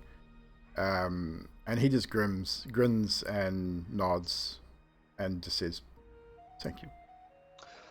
Yeah, now that is a spell. If you could cast other spells, if you could learn magic, I could teach you a little bit of how to do it. And there you go. You can look a bit prettier. So if you bring these female elves back, you know, You could. He waves his hand in a gesture, and standing beside you is you. Looking at you, blinking. Yeah. Seeing that, Alex just gonna jump back. And, oh, Jesus! Oh, And the image jumps back and makes the exact same noise. that's really cool. All right, I need to learn how to do that. That's God, do I really look that bad? And every movement you make, it mimics you identically. Sound and everything. So it's a Okay, little unnerving. Yeah. All right, you can stop now. I get it. It's And he grins again and waves his hand and it disappears. right. All right. Clearly you are a lot more knowledgeable of me, but you know, I tried. You know, I'm good at making stuff, so. Yeah, he just grins and says, "This has been a long time since I have smiled so much. Thank you. Appreciate it." You're welcome. Usually, every time I do a good deed, I get a gold coin, but you know, I'll let this one slide for now. He grins and reaches out behind your ear and plucks a gold coin out of thin air and drops it into your hand. That is something. I definitely need to learn how to do that one. That's all right. You, So my friend. that one I can teach you. All right. We've got a lot to talk about on our journey. I will be back. I've got to go to the forge. And he nods and grins once again. And As you it's come out, yeah, okay, wait, go. sorry, as Anok comes outside, can't also be like, Oh, here's 2 gold. You're well behaved in there. because I didn't hear any of that. So but I give him 2 gold. Yeah. And I could be like, thank you. He just takes the gold coins. Oh, this is a good day. This is a really good day. All right. We'll go to that forge. We're going to make that sundial thing, whatever you wanted. Right, so it's about this time we'll take a short break, ladies and gentlemen. So you guys are going to head off to the forge. Is everyone going to the forge together just before we leave? So everyone's going to go and hang out at the forge. You get led to the small man-made forge. It's nothing huge. There's a grind wheel there for sharpening axes and swords and stuff. There's a basic forge with a hand bellows and a small trough for quenching and pretty much everything you need for basic metalwork. You can see they're probably made basic swords and daggers and things like arrowheads, all that sort of stuff. They generally make themselves, and they sort of break it down, set it up wherever they go. But this camp looks like it's a mainstay camp, so this forge is probably a little more set up than a regular sort of portable forge. But it'll serve whatever purpose you require at this point. So we will take a short break, ladies and gentlemen. We'll be right back. Don't go anywhere.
Welcome back, chap. We are back. So, you are led to a small forge. What are you wishing to achieve at the forge, tinkerers?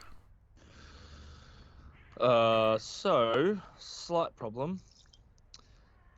Adok is actually not proficient in smith's tools. What is Adok trying to do, though? He's trying to make exactly what Karnos ordered, which is the sun symbol, with the 6 silver. And I guess, I don't know if Karnos is followed, he'd probably ask me what's a necklace if he wants to go with that on the flask idea.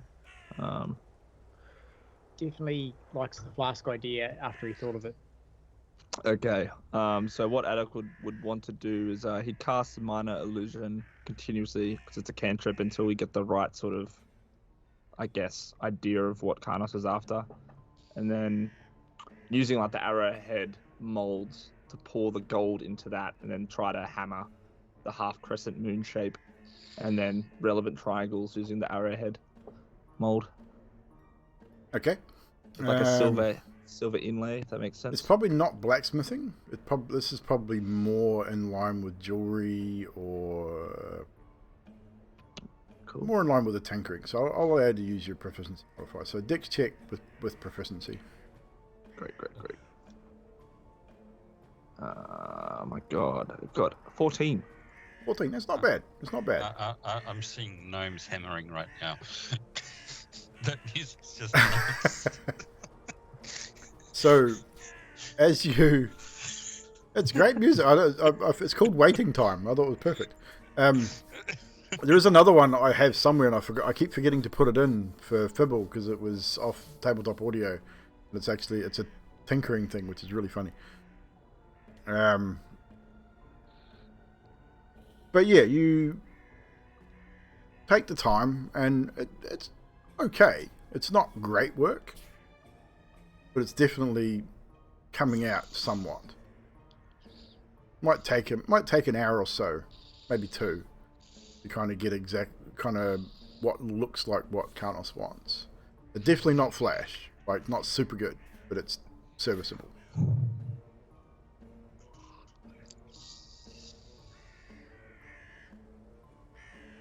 Okay. So when it's finished, if nobody else is doing anything in this time, then Adok will then walk up to Karnos with the 2 flasks in hand, but he's gonna do a little something before he actually gives them to Karnos. Okay. What are you going to do? So he has a spell called Distort Value. Yep. So he's going to cast that at a first level onto the 2 flasks to make them look as if they're worth way more than what they are, and that his work is way better than what he's actually done before he hands it over. That's awesome. That one. And it lasts for 8 hours. Lasts for 8 hours. So, what sort of value does it distort? Like, how much up or down? It doesn't. It says that they have to. Anyone trying to ascertain the true value has to make a successful investigation check against my spell save DC.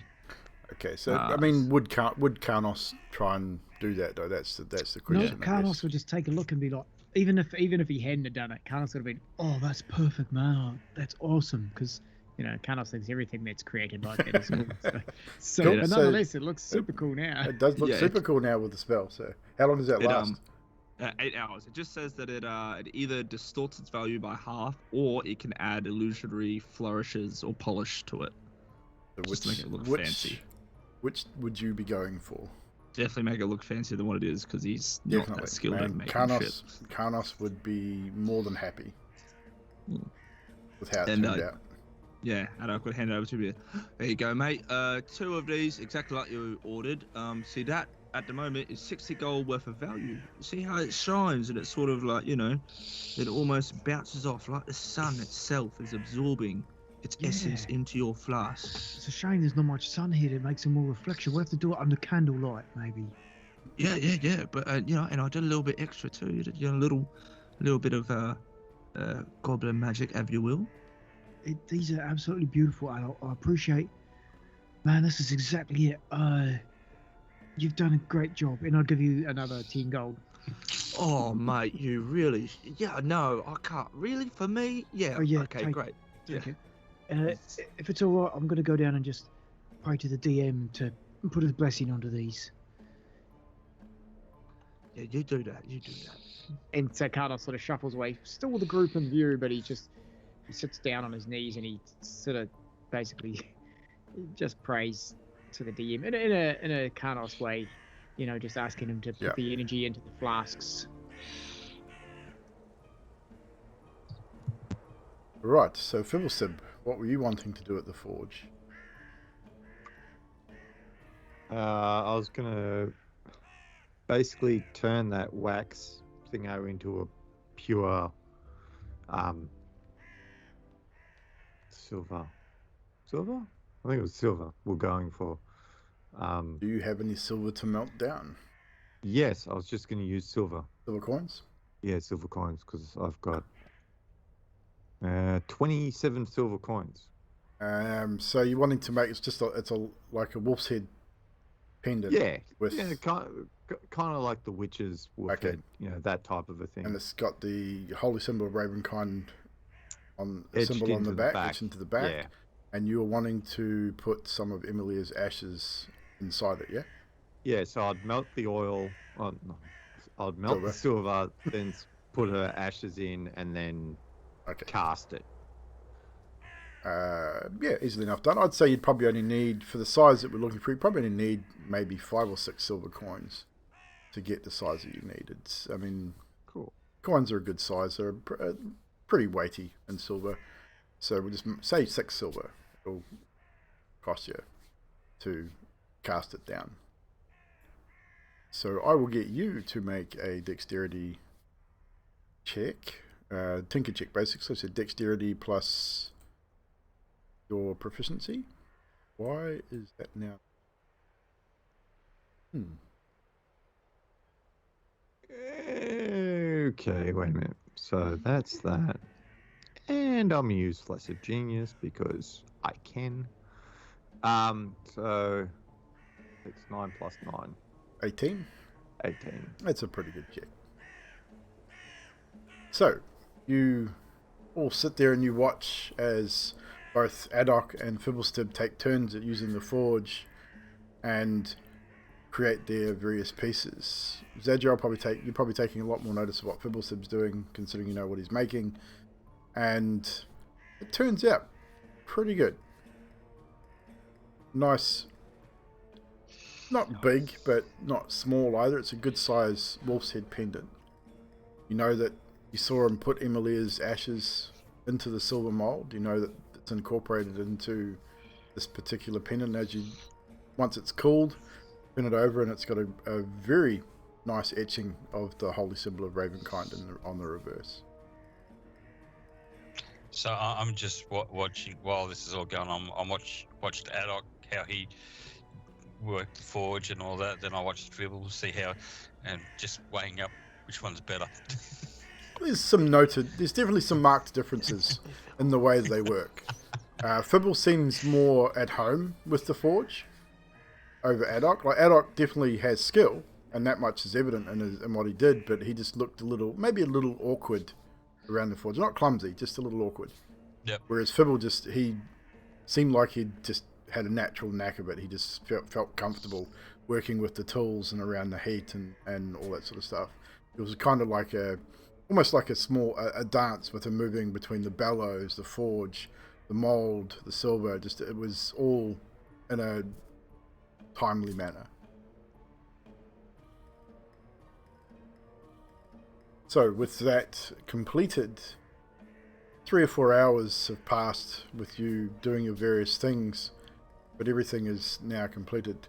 Zadriel, you had the holy symbol of Ravenkind on this whole time too, so you would now be attuned to that after your long rest, just as a point of reference. So, as the tinkering is completed, You collect yourselves. You have your various items. You are presented with some fur-lined cloaks from some of one of Kasimir's men. He comes up and says, "Excuse me, Kasimir asked me to give you these," and he lays out 5 fur-lined cloaks. And the furs, it looks like maybe wolf fur, laying across the shoulder, and on the inside is lined with a probably more of maybe rabbit or maybe stoat or something. It's a more finer, it's like just a finer type fur on the inside, but definitely reasonably well made. They will keep you warmer, definitely, especially if you're going to be going anywhere near the snow. It's going to be very, very cold, but they will definitely serve a purpose. Zadriel smiles at the tiny 2 little fur cloaks. It's so cute. Mm-hmm. Adok, look. For you. Yeah, they've been cut off. Like they haven't been made that way. They're full size at the top, but they've been cut short at the bottom, so they're not as long. They're probably going to wrap around the 2 little ones very, very well. You'd almost, if they weren't cut off, you could probably just drape it over them and they'd disappear. And I heard Zadriel say that they're cute, right? Yes, you did. Yeah, great. Adok's gonna grunt, take the coat, get a bunch of dirt, and just spray it over the coat. You know, if you want to look more intimidating, I do think we have Emilia's mask still. You could put it on and be extra scary. Not a superstitious person, but if she's still hanging around us, so I think she is. That's gonna lead to some bad juju. I really don't want to do that. Okay. Maybe Carnos, might wear it. He doesn't need it. It suits his face more though. Mine's a bit smaller than hers. So, all right. Up to you when you decide you want to leave. Would you want to wait, have another rest? Team, do we rest tonight or wait till the morning? Isn't it? Yeah. It's probably still a day, isn't it? It's still I look at my daytime. shield. Yeah, it's around lunchtime. It's just it's probably just past noon, judging by your shield. Should we tell them we are ready? Yeah. That's if you guys are happy. Okay. I will go and talk to... I'll go to the tent and tell them we are ready. You forgot his name again, didn't you? Kasimir! Yes, Kasimir. You head back to Kasimir's hut, inform his personal guard that you are ready to leave whenever he is, and one of them heads inside, and eventually Kasimir comes out himself, seeming a little more spry than he was earlier. He's standing upright, and now that he's standing at his full height, when he exits the hut, you can see that he stands about 6'6". He's very tall. Holy shit. And before he was quite hunched over and had his cloak pulled over his shoulders, and as he sort of stands at his full height, and you can see his arms and you can see his forearms, he's not really thin like most elves. He seems to be a little more meat on his bones. You can see the sort of musculature of his forearm quite well. He's definitely not any stranger to battle. You can see many scars across his forearms. Obviously, the obvious scar up the side of his face. You can see that his hair is quite white now. Like inside, it was kind of hard to tell to sort of determine whether it was sort of grey or white, but it's very, very white now, standing out in the sunlight or daylight. He pulls his hood up over his head, and so as he sort of looks, doesn't really wince at the sun, but you can tell that during the day it's not a great time for dusk elves. They really don't like to be out during the day if they can help it, although it seems a lot easier here in Barovia with the obvious weather conditions, with the mist and the fog and the thick cloud cover. Obviously, don't have too many hassles with it. He leads you with a bunch, maybe 4 or 5 of the other cloaked dusk elves around the base of the camp back towards where your cart was, and you can see another 2 additional carts with horses has been added. He looks to you, Zadriel, and says, we can provide another horse if you wish. I know you have the ability to cast the animal, but this is up to you. It is entirely up to you, Kasimir. You have to feed them and everything. I can provide mine if you like. Save you the trouble. Makes no difference to us. Perhaps I will rest my spells then for when we need them. Of course. And he leans in and says, no, it's a horse. To one of the other dusk elves, who takes off. About 10 minutes later comes back with another steed. Hitches him up to the carriage. You all embark your carriages, respectively. Who is driving your guys' cart?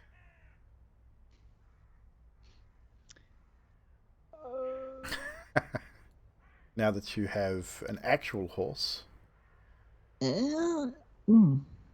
Carlos is happy to do it if no one else will.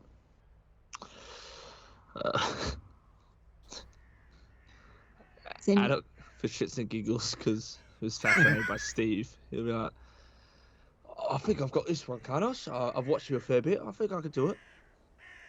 That's fair. It's nice to learn new skills, Adok.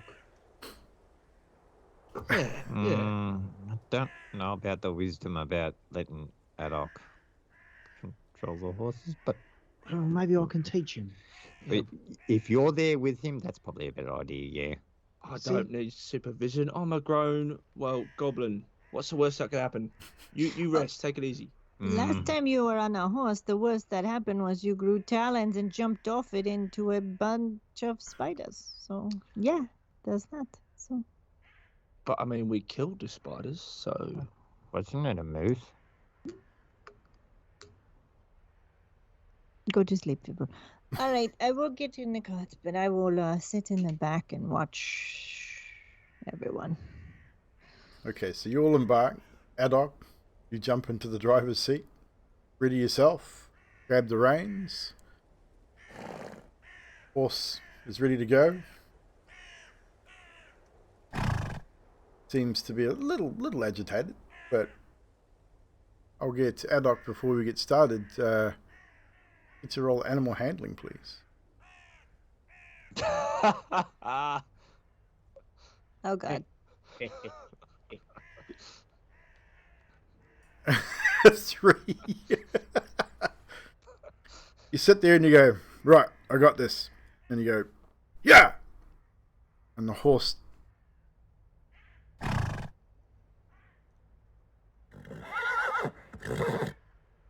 doesn't move.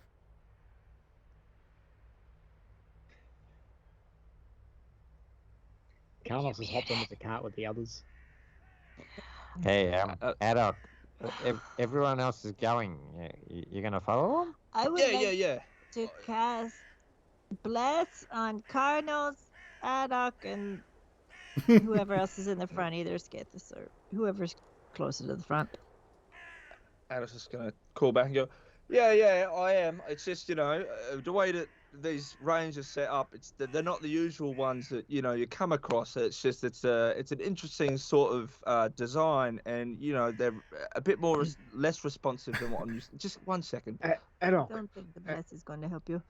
Listen, horses respond well. You sort of flip the reins and you say, whatever the horse's name is, like, on Dancer, on Dasher, whatever it needs to be. And the horse will listen to you. You have to know his name. Or you have to get friendly with it and give him a name. Something like that. Fantastic. Or I could simply do this. And what Adok's going to do is cast Silent Image right in eyesight of these horses. A pack of wolves. A horse right in front of, just behind, next to the wolf, as it a wolf is running to attack it. So they're gonna... Oh my God. Oh shit. Can I redirect that bless on myself and get to We're all going to die. Okay. What could go wrong? Yeah, what could go wrong? The We horse. destroy another cart. That's not gonna go wrong. nice? The horse freaks almost immediately and rears up and then takes off. I don't have a horse galloping, but it takes off at a gallop in a straight line, heading for the trees. It's Okay, shit. the trail goes to your right, to the north, and this thing is just taken off. You guys have been jostled around in the back as the horse is galloping, so it's hitting every bump in the area here.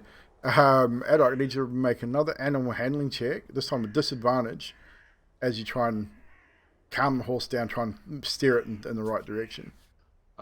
Could I potentially do... You have bliss, you got a D4 on top of it.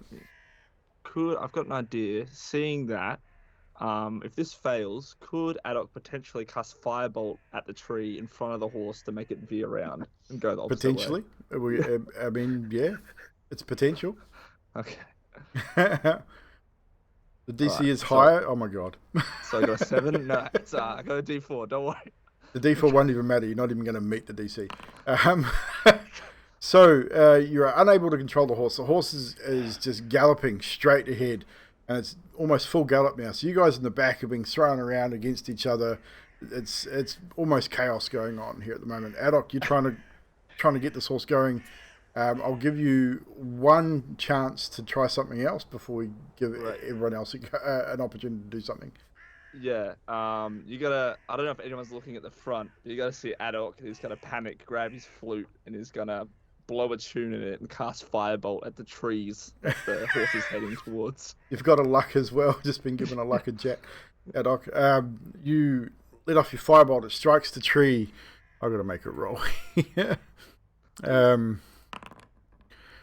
It spooks the horse, definitely. Sends him veering to the right this time. Turns heavily. The cart tips to one side. Shit. Everyone in the back, everyone needs to make just a straight dex check to see if you can throw your weight the other way to stop the cart from tipping. DC 10. We have to have an average of 10. 11.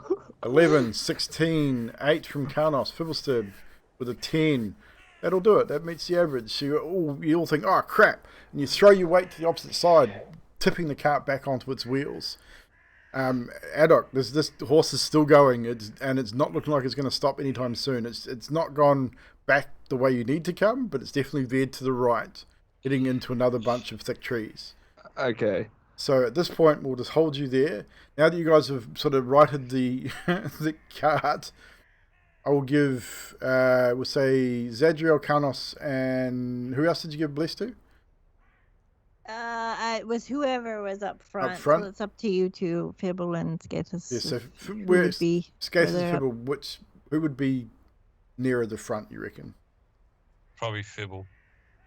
Okay, so we'll go Karnos, Fibble, and he doesn't want to be, so choose Skathis. Zadriel, Karnos, and Skathis, you guys are towards the front of the cart. I'll give you each a reaction. What would you like to do in this moment to try and either aid Adok or attempt to maybe take over, or what would you like to try and do to stop yourselves from careening out of control into this heavily forested area? Karnos, I think you need to take over now. Roger Dodger. Karnos sort of jump through or over to the pit. Yeah, you're moving. reins. Yeah, you're gonna have to make a dexterity check to see if you can get over there. Not a high DC, but just because you're being jostled around, you have to try and get into the seat while moving at pace. Okay, sweet. So and I've got a luck too. Yeah. Yep. So I we don't have. need it. You don't need it. 23. You're able to sort of get a hand on either side and throw your legs over into the driver's seat next to Adok. With a 23, I'd say even you have a chance to grab the reins from him in that same sort of motion. You I grab the reins plant as the tall as seat, I can, and then you grab the reins. and I say, "Now come on, Kit. No turbo boost here." And what do you specifically do? I pull Try the and pull reins the back, rein, try and rein it slow in, them and up. Yeah, try to crossfire and steer them back towards where Okay. the rest of the team are going. Animal handling. 19 and a bless on top You've of got that. a bless on top of that, so you can add a d4. 20. Dirty 20. So as you pull back on the reins hard, trying to slow the horse down, pulling heavily on the right hand side, trying to steer him back towards the path or makeshift road heading back towards the north. You are able to do so.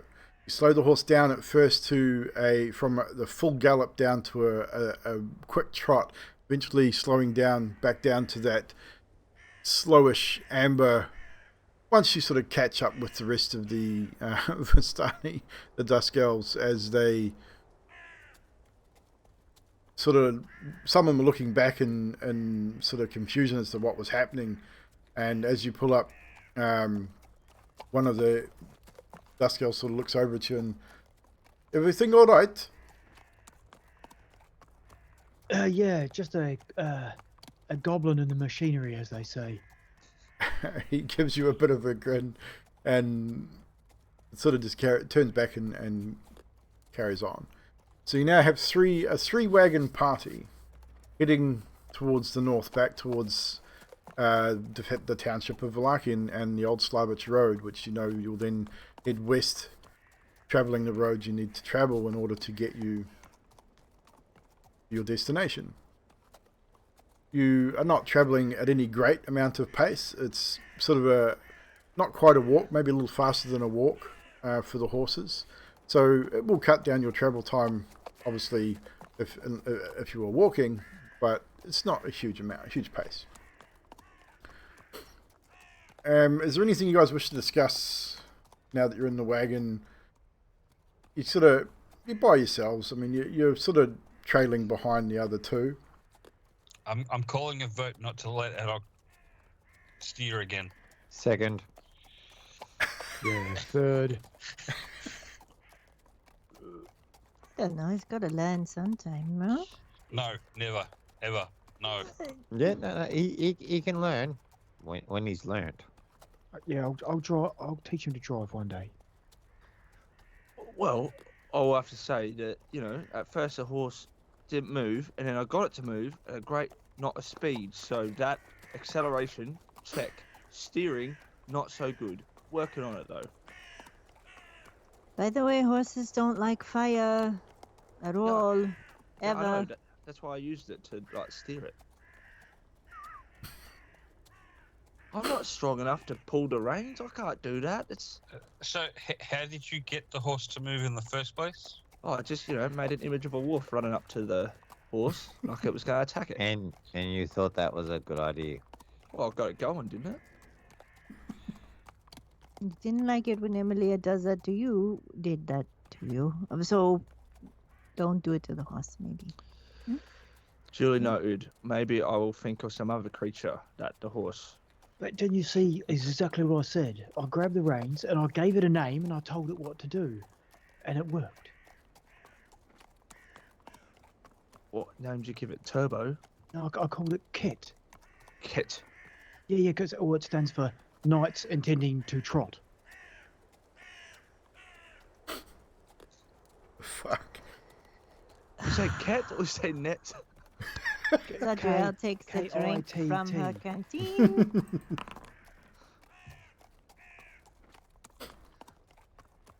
Oh, jeez. I believe that there's, outside of Barovia, that there's this wonderful stimulant that starts with the letter K. Often used on horses as well. What are we going to do when we get there? Do we know what we're looking for at this temple? Exactly? Nobody knows, do they?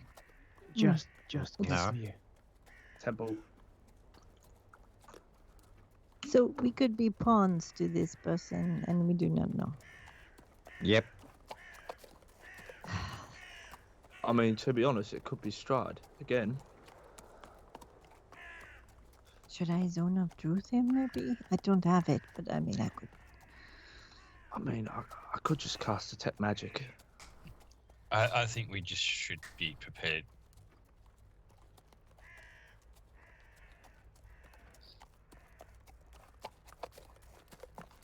So as you're travelling, you reach the Old Slavich Road. Other carriages turn west onto the road, follow suit. You reach the bridge. The bridge you know well. You've had a battle here once before, and you've crossed it a few times in your travels. As you reach the other side of the bridge, you spy a wagon coming in the opposite direction. Colourful wagon. A wagon you all recognise. You've seen it once before in your travels. And as the wagon approaches, you see some of the Dusk Elves nod and wave. And as the wagon sort of passes by you guys, a couple of colourful characters give you a nod and wave. You reciprocate. Sure do. You see them sort of turn, almost do a double take as you return the gesture. They don't stop, but they carry on. Nothing, I mean, you guys recognise who they are. There was the wagon that you'd previously had dealings with.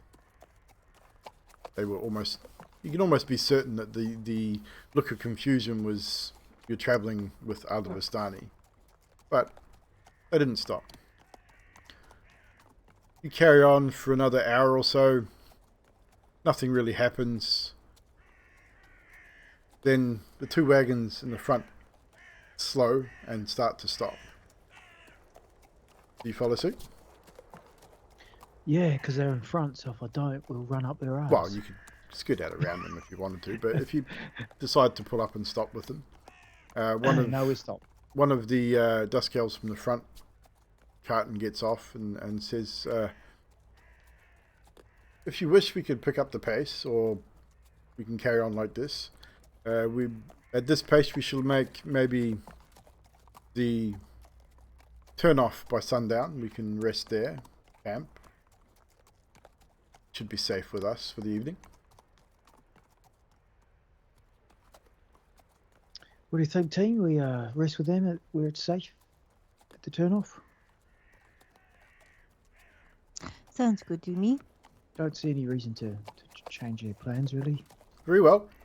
Yeah. And he turns and head back to the lead cart, and they start moving again. This time they pick up the pace a little. It's a bit of a trot, so it's be a little bumpier. Not uncomfortably so, but definitely get jostled around the back a little bit. But it does pick up the pace, and over the next 2 to 3 hours, you make your way to the turn-off heading south. Just on the opposite side of the Baratok Pool, the river leaves long, and the small bridge, which you've seen before also. You recognise the small right-hand dirt path that led to the tower on the Baratok Pool that you once visited and destroyed. But it is something you recognise. You eventually come to the turn-off, and the other carriages stop and pull up. And they start unpacking and setting up tents. Down by the riverside, in fact. Move off the road down to about here. And start setting up a makeshift camp. Water source, campfire, tents enough for everybody. They set up a tent big enough to house the 5 of you. Quite good sized tents. And they set up another 2 or 3 tents to house the rest of them. As the sun starts to draw to a close, the sun starts to set, it starts to get dark, campfire's lit, food and that is prepared, and 3 or 4 of the Dusk Elves are posted on watch. Kasmir is seated at the campfire, as would be the rest of you at this point. Kasimir, those Vistani that we passed by, do you know them well? Well enough. Do you know where they usually hang out? Selenka Pass, I would imagine.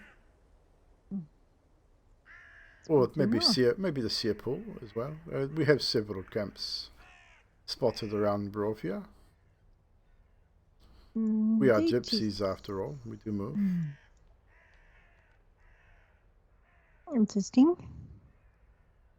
I wouldn't purchase anything from them if I was you. Noted. One thing about Vistani is we are good at securing gold for virtually nothing. Lots of practice. Lots of adventurers coming to Barovia with many, many coins. Not many things to purchase things from. Price is a little high, but where else are you going to get it from here?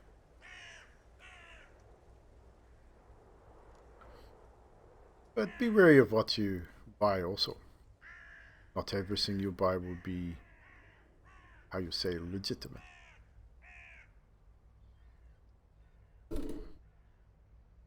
So, I suppose I should let you know what to expect when we reach the Amber Temple. What you may find. Do you know anything of the Amber Temple? Have you heard stories about it? Maybe? Only what you told us, I think. Alright. Where should I start? Long ago. Or before Strahd. Before Strahd was Vampire. Before Strahd became a Dark Lord of Barovia, before we were trapped here. Society of Visits built the Emperor Temple in the Belenok Mountains, which is where we are going. More than 2,000 years ago, give or take. They needed a vault in which to contain vestiges of dubious nature, evil, malevolent entities. They would capture and hoard forbidden knowledge they had amassed. They dedicated the temple to a god of secrets. They trusted all this to keep it hidden from the world until the end of time. Unfortunately for Wizard, even the will of a god couldn't prevent other evil creatures from discovering its location. Wizards were forced to guard the temples themselves to keep its secrets from falling into the wrong hands. Evil forces that were present within eventually corrupted wizards. And turned them against each other. Eventually they kill each other. Or were driven mad with power. So, wizards eventually dead and gone. An archmage was the name of Exisanta finds temple. He breaches the wards, speaks with vestige trapped in the amber, and discovers the secret to becoming a lich. Do you know what lich is? Have you heard this term before? I imagine Zadriel might Zadriel know. definitely would have heard what a lich is. Anyone else, if you want to roll a religion check, it is up to you. Is that one of those things that you walk through like a muddy area and it like sucks blood out of you? Oh, you mean lich? No, lich is Kanos. You've heard of a lich in your heroic travels. Maybe you've spoken to a cleric or a paladin. You probably never seen one, but you've probably heard the name, and probably not overly familiar with what a lich is. What does a luck give me? A luck will give you a reroll, I will take a said reroll. and you must use the new roll. I think I would rather use the new roll. Do I still get bliss? How long does that last? No, How I'll long- be gone. I I bless don't it be gone think by now. It's so only by like now. it's only like a minute. Yeah. 18. Thank you for the luck sticks. So we have ease. So 11, 7, 4, 18. So your Karnos, Zadriel definitely would. Karnos, you would understand what a lich is. You've never seen one, but you've heard the name definitely. The rest of you, not so much. So he basically repeats it. So you understand what a lich is, yes? Yeah, give or take. So he, after this transformation, to the lich extenter took over a temple, turns the skulls of its previous defenders, the wizards, into what we call flaming skull or flame skulls. They are nasty, to say the least. It is more than likely we will encounter some of these. So maybe a golem or two, possibly. Other entities would have breached within the temple, I'm sure. With my studies, I have discovered some of the temple has collapsed, but most of it is intact. It will be very cold where we are going, hence the cloaks. But if we travel swiftly, we should be okay.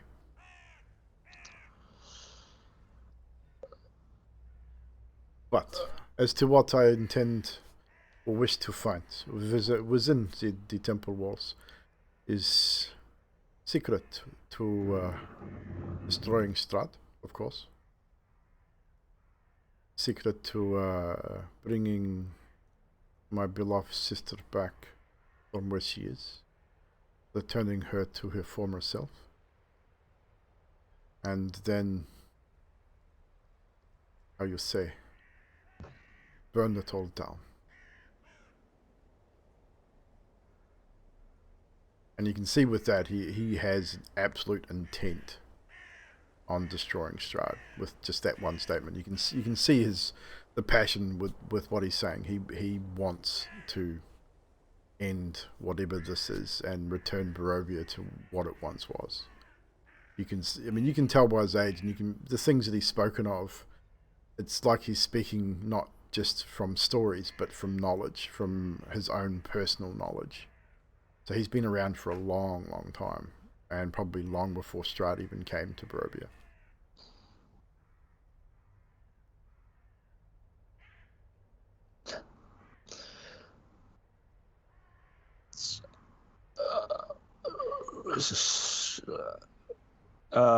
So, I take it that you want us to accompany you potentially into the lair of this said lich with flaming skulls and other known monstrous entities. Yes? Thought that was quite obvious at this point. Yeah, well, no, it's, context. I guess, look, next time when you ask people to come with you to do stuff, maybe just include what they might find in there. Would you have come if I had? Hell no. Hell yes. Oh, I definitely would have. Forgive my slight deception, but I'm unable to do this on my own. You seem capable. More capable than most of Strahd's playthings. Adok is definitely capable. Despite his minor displays of cowardice, he is actually a very heroic young chap. I remind you, Kanos, I spend half my time running. away from things. You didn't run away from those spiders. Yeah, no, but that The was different. horse. That was different. I had talents. I don't have any more talents. Make some. Oh, yeah. I guess I could do that.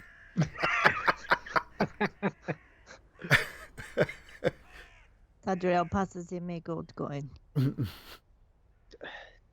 That drives me insane, Zadriel. Can you give him 2? No. Anyway, well, you mentioned helping our friend that passed. Well, if what I believe is there. There is a spell that could be learnt, which could bring souls that have passed back, even if they have been gone for many centuries. Powerful magics, indeed. Would take great effort to even succeed in casting such spells. But if you are to aid me in retrieving such spell, I would be indebted and would offer to aid you in retrieving what you have lost. Can we bring Ismark back? Ismark? Yeah. Would bring anyone back. Why Ismark? Why Well, not? he was the reading. He was meant to be dealing, and I put my hand on the sun sword to help. Yeah. He was meant to be dealing death with a sword. Is that not what our first card readings told us?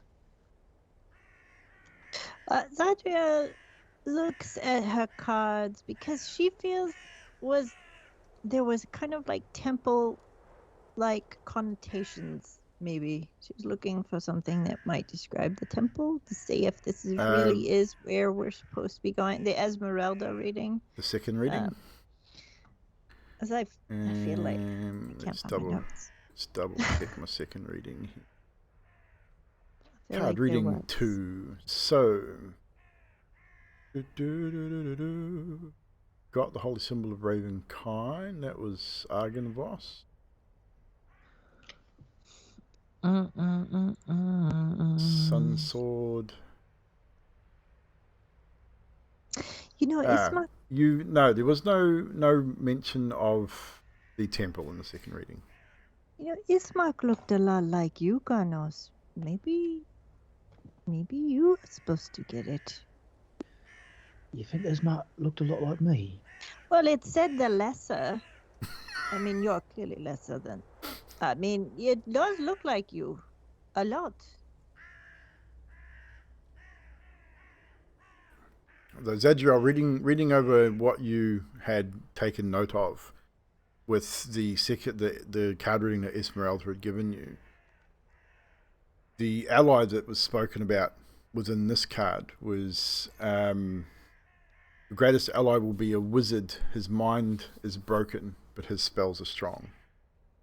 And I believe Esmeralda told you that could be talking about the Mad Mage of Baratok. Yeah, we decided that was Mr. Stibb. Do you, Kasimir, do you know anything about card readings? If I showed you these notes I have. This is not my forte. If you wish to know more about the cards, you must talk with Madame Eva. She is Old Wise One. She is an oracle, they say.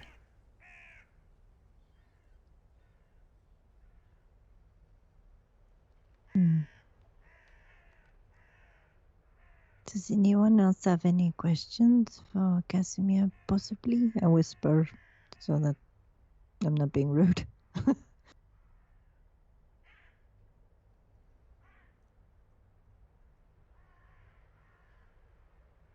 Nothing comes to mind. A little more information, maybe. Would like to be 100% truthful.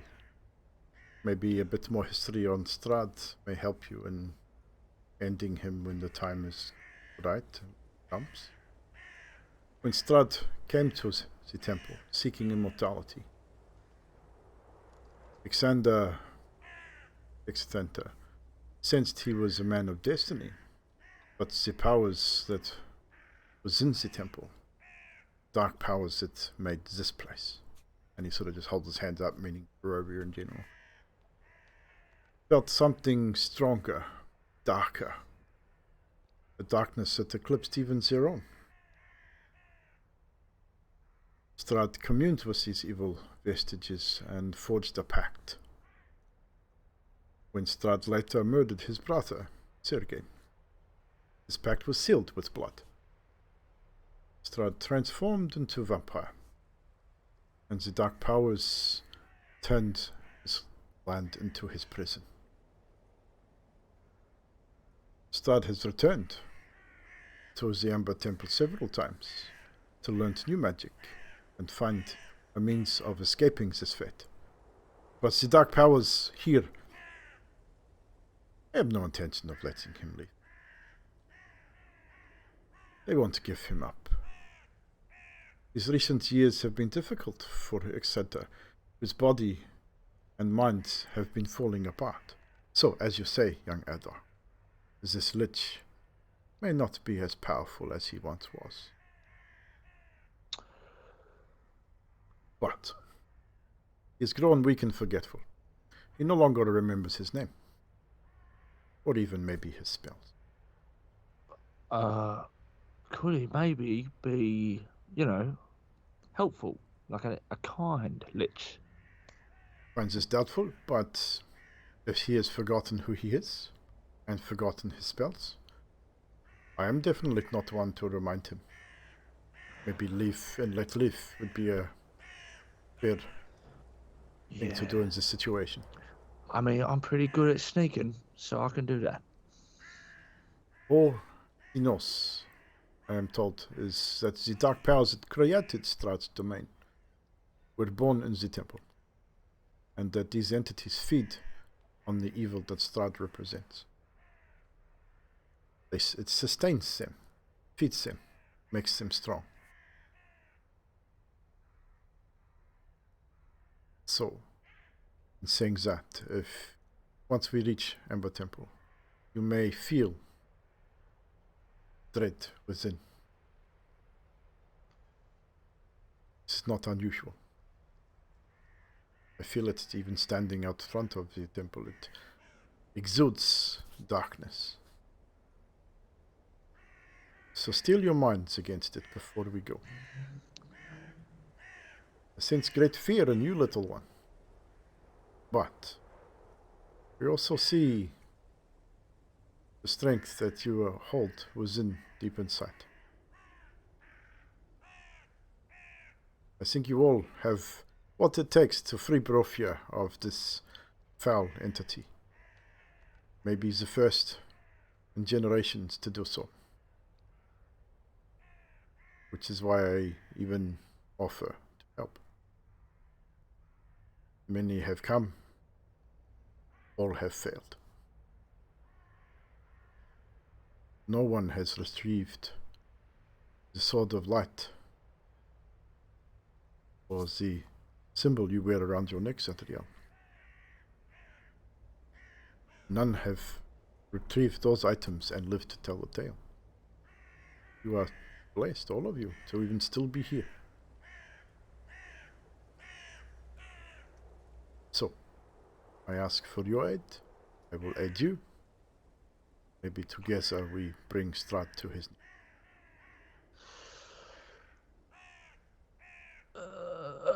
Can Adok insight I this certainly can. to see if his Again, you're looking for his demeanor.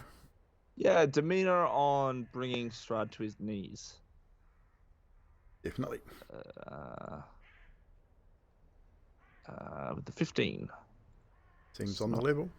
He's again, it's not obvious that he's lying or not obviously telling the truth. He seems genuine in almost everything he says.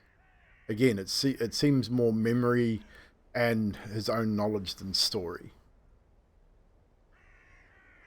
Just with the way he holds himself and the way he speaks.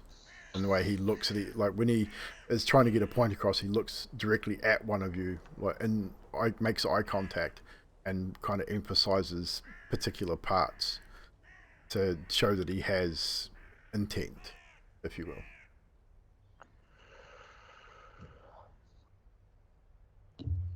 All right. I mean, you did give me a gold coin earlier, so yeah, why not?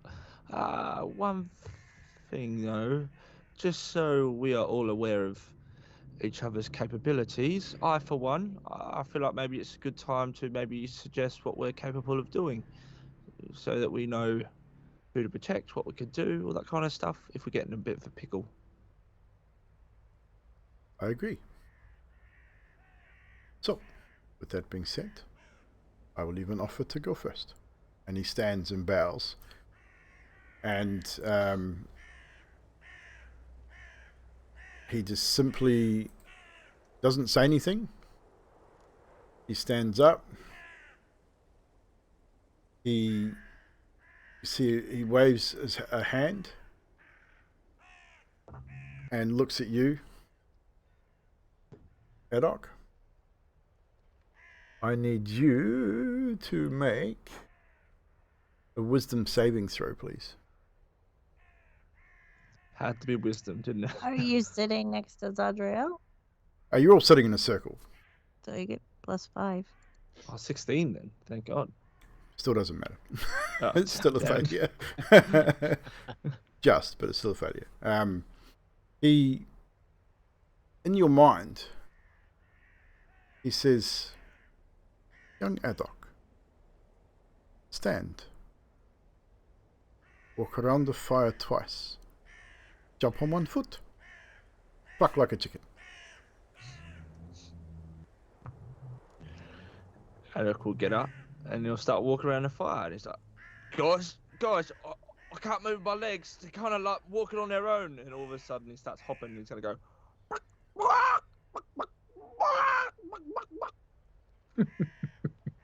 I don't know what going on. And then he waves his hand and releases the spell. This is one of the things I can do. You wish to see more? No, but I feel like Fibble does.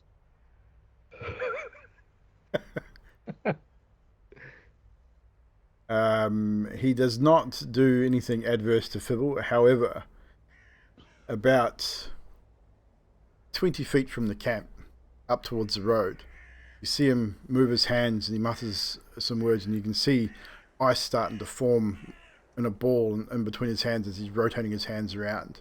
And then he just lifts it up, throws out like that, and you see a swirling mass of ice start to form, and then ice shards just start raining down out of the sky in a 20-foot cone. A 20-foot cylinder, just straight down onto the road, just slamming the road with large pieces of ice. And he sort of, as that spell finishes, he takes a breath and then sort of sits down and says, as you know, it takes a little bit out of you when you cast such things, but as you can see, a wizard, sorcerer of sorts. I have some abilities. Nice work. And Carlos is sort of clapping. Nice work. He stands up, he goes, well, we only owe him. He says, by the glory of the DM, I choose actions over words. Challenges are but tests, and I wish to hone my body and discipline my soul, because of by the glory of the DM we fight. And I raise the sun sword out. I hold it up above my head. And we shall bring Strahd down, and I bring the battle to the table. And he sits back down. And Kasimir just claps. Well met, Janos. And he raises a hand towards you, Skathis. And you, Scaled One, Skathis. What is it that you can do? Give me a sec. I'll find it in a second. Somewhere around here. Oh, that's not it. You should know all this stuff by now. No. Yeah. I need Adok to make a wisdom save. Just because I've got a -1. Wait, +5? You all would be within 10 feet of Zadriel, so you get the +5. What's your DC? Because I'm pretty sure I'll fail anyway. Yeah, it's 13. Yeah. Oh no, it's a actually, success. You'd meet the DC, so that'd be success. Just made it, yeah. Alright, no, nothing. So nothing happens. Yeah. Basically. What were you trying to do? Charm person. So you have yes, that's right. Your innate ability. Kasimir sort of nods and says, "Limited, but I'm sure you can do something else." All right. I'll find.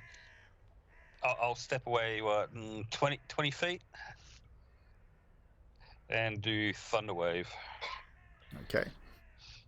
So Skathis starts moving his hands into motion, and then almost like shooting a fireball forward, just in an almost Carter style stance, shoves his hands out forward and thunder wave. Sound of the thunder. When I find my shit.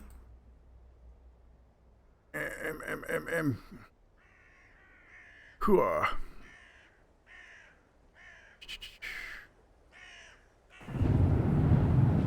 Can be heard 300 feet in all directions.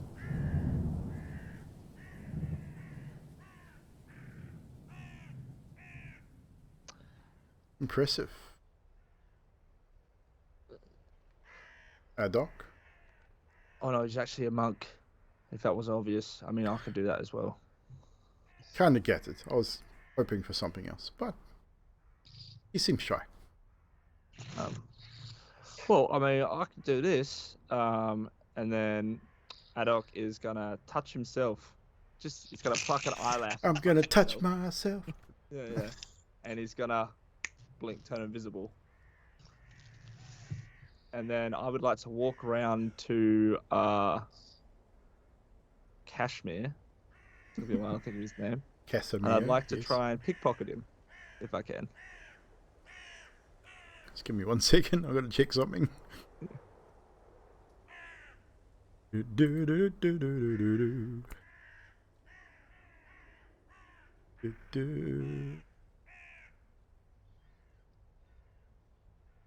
Okay.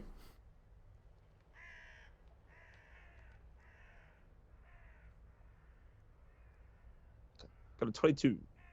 So, I mean, that's the stealth. You managed to get round behind him without him hearing you. He seems to be focused on sort of... Oh, sorry. He's nodding, sort of looking around going, well,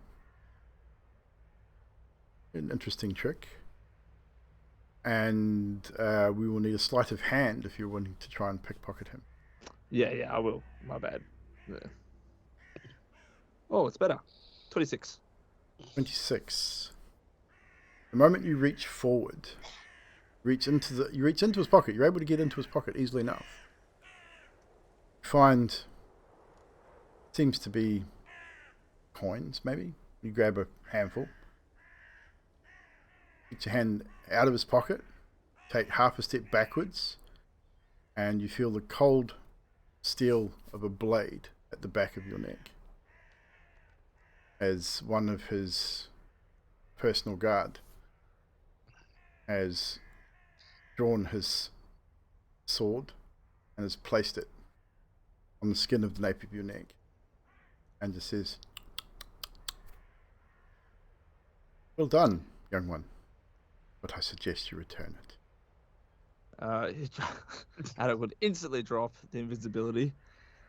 He'd put it back and he's like, yeah, like, I was going to return it. It was just, showing what I can do. That is really sharp, by the way. Oh, is that blood? Please, don't kill And me. he removes it, sheaves the sword, and applauds you. And he sort of leans down and whispers to you. He says, "Some of us can see when you do that." Yeah, well, I gathered that just now. And Kasimir, you can hear him giggling to himself. It's a small sort of chuckle, and he says, yes, be aware of that, young Haddock. Sometimes not everyone has the same abilities you do. But well played, nonetheless. Yeah, right. I'm going to take a seat. And not change my pants. And he then looks over at you, Fibblestib. I'm assuming that your skill comes attached to that contraption on your back. Yes. And Me the shall it. mechanical owl that you have with you. Yeah. I'm more of a tinkerer, I guess. I also made those. Creator of things. I point at Zadriel's shield and hammer. Fine work, indeed. We have had some with your skills in the past. Do you wish to show us what you're capable of? A demonstration, perhaps? No, not really. I think my work kind of stands for itself. Surely there's other things you're able to do apart from build things. Yeah, pull stuff apart, but I'm not going to show that off. As you wish. You can see Kaspi's a little disappointed that you haven't joined in on the fun. But he leaves you alone. And he turns to you, Zadriel, and says, well, I'm pretty certain I know what your skill set is. But if you would like to indulge us. What do I bring to the table? I bring death. I bring death to my friends and loved ones, and now I bring it to Strahd and anyone that deters that and stands in our way. And I use Radiant Soul as my wings, slowly come out, and my eyes glow. And I'm just going to fly up to the highest tree and just sit there and stand watch.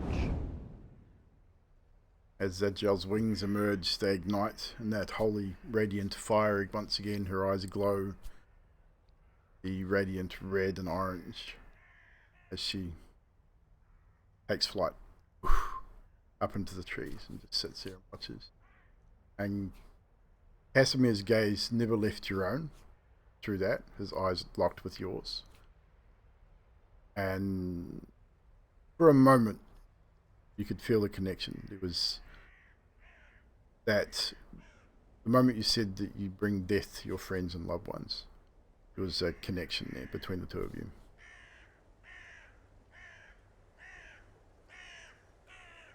And with that, Kasimir says simply, well, it's good to know who one travels with. But I must be taking my rest. I have another day's worth of travel tomorrow. I suggest you do the same. You wish to stand watch, it is up to you, but my men do so.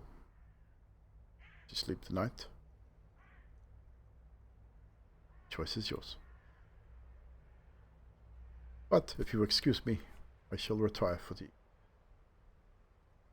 And he slowly stands and gives you a bow and turns and walks into one of the tents and closes the tent behind him. And two of the Dusk Elf that have been travelling with you position themselves at the front of the tent in a guarding fashion.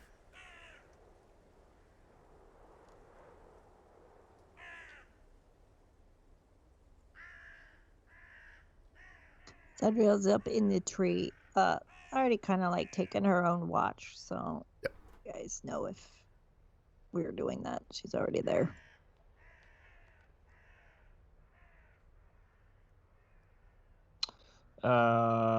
Adok is going to send a message to Zadriel. And he's just going to say, just to let you know, I mean, death isn't the only thing you bring. Also protection. Just so you know, that's all.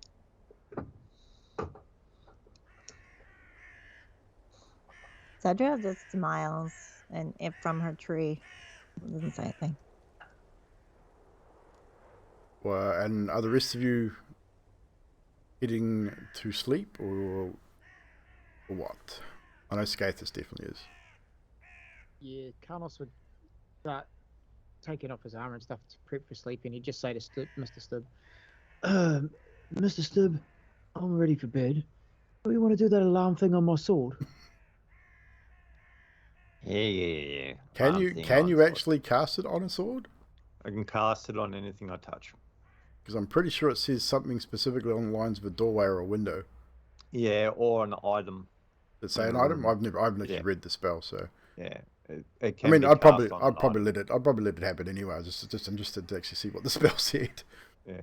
Choose a door, a window, or an area within or an area within range. We'll let it happen on item too, bugger it. Yeah. Karnos is an area. It'll do.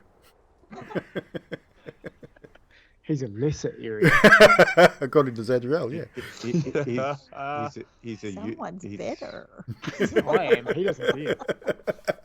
Can't believe she said that. So with that, He's definitely a door. you cast the spell alarm, let's say around Karnos himself as he lay down to sleep. So that if anyone tries to reach over him, it will set the alarm off. The rest of you turn in for the evening. Zadriel, you stay awake as long as you can before eventually turning in yourself, I would imagine. Probably sitting up there watching the Dusk Elf Guard, and they rotate themselves out. There's 4 or 5 of them, so 3 of them go off to sleep while 2 remain outside of Kasimir's tent for a time, and they do a perimeter walk. They come back to the centre, then they wake after 2 or 3 hours. They wake another 2, and they swap out, and they seem to rotate throughout the night. They don't seem to need as much rest as you guys do. They seem a lot more refreshed. But eventually you find sleep yourself. And that is where we'll end tonight's session, guys. We will pick up the next morning, next week, as you guys wake and prepare your next day. Ladies and gentlemen, thank you very much once again for hanging out with us on a Wednesday evening as we explore Barovia. So, we will quickly go around, because we know people got work tomorrow, so we'll quickly jump around and get some moments from this evening's session. We'll start with Mr. Karnos tonight. Man, I had so many. I'm gonna keep it zip because I know I'm first. So, man, the moments. Fibble to Emilia. I thought we got rid of you. It was the first thing he said when she appeared next to him. I thought that was hilarious. And yeah, just there's many things he said. I'm going to give some others about them. And then probably the bit with Zadriel saying about Karnos looking like Ismark. He could be Ismark the Lesser. That was pretty good as well. So yeah, that's me.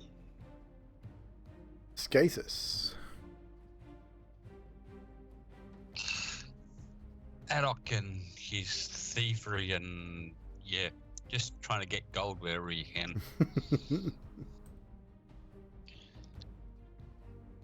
Was that it for you? Yep. Adok. Yeah, I got a couple as well. I definitely like the moment of Skathis, right? He could have done anything monk dexterity based. I know, right?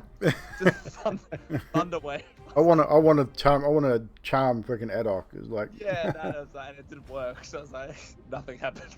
which is kind of fitting because he's a monk, right? Yeah. So chances are his spells aren't going to be as good. I did also like Zadriel's comment of Karnos is the lesser. So yeah. It was interesting, definitely. And then yeah, I mean there's a couple. I won't try and say all of them. I just Fibble being Fibble, refusing to show anyone anything. I know. I tried. Yeah, Come right. on. I mean, I really tried. Fibbles said, chat. Same you guys at Evldoa, and give me a comment in the chat if you want it read out as well, guys. Yeah, I've got a couple more, but I'll just leave it at that in case I take it from other people. No worries. Fibbles said, I enjoyed the back and forth in between me and Drax. it was very candid. Like there wasn't a lot of real emotional stuff, which is kind of what I expected. Yeah. But it was just so candid and back and forth and quippy, which was kind of cool. Yeah, and then Zadriel's like extending her wings and going to sit on the top of the It's tree. like, fuck you guys, I'm out. I was sitting there going, is it Christmas time? Angel on a tree. Oh, snap. But yeah, that was it. Zadriel. The rope around the sword and all the reactions of everyone revolving around that rope around the sword. See, Cardinals. That was great. And I have one more, but I'll wait. Emilia. Else mentions it. Yeah, quite a lot myself. You always do. The Strahd-Ep thing again. It came up last session as well. Strahd-Ep. Yeah, it's come up a couple of times. Thibble's knowledge of Barovia is like that dickhead Strahd, like calling Strahd a dickhead to the other dude. That cracked me up. Yeah. Interesting. Skathis was going to rip off his tail before marrying Emilia. And he just had to go, wait, what?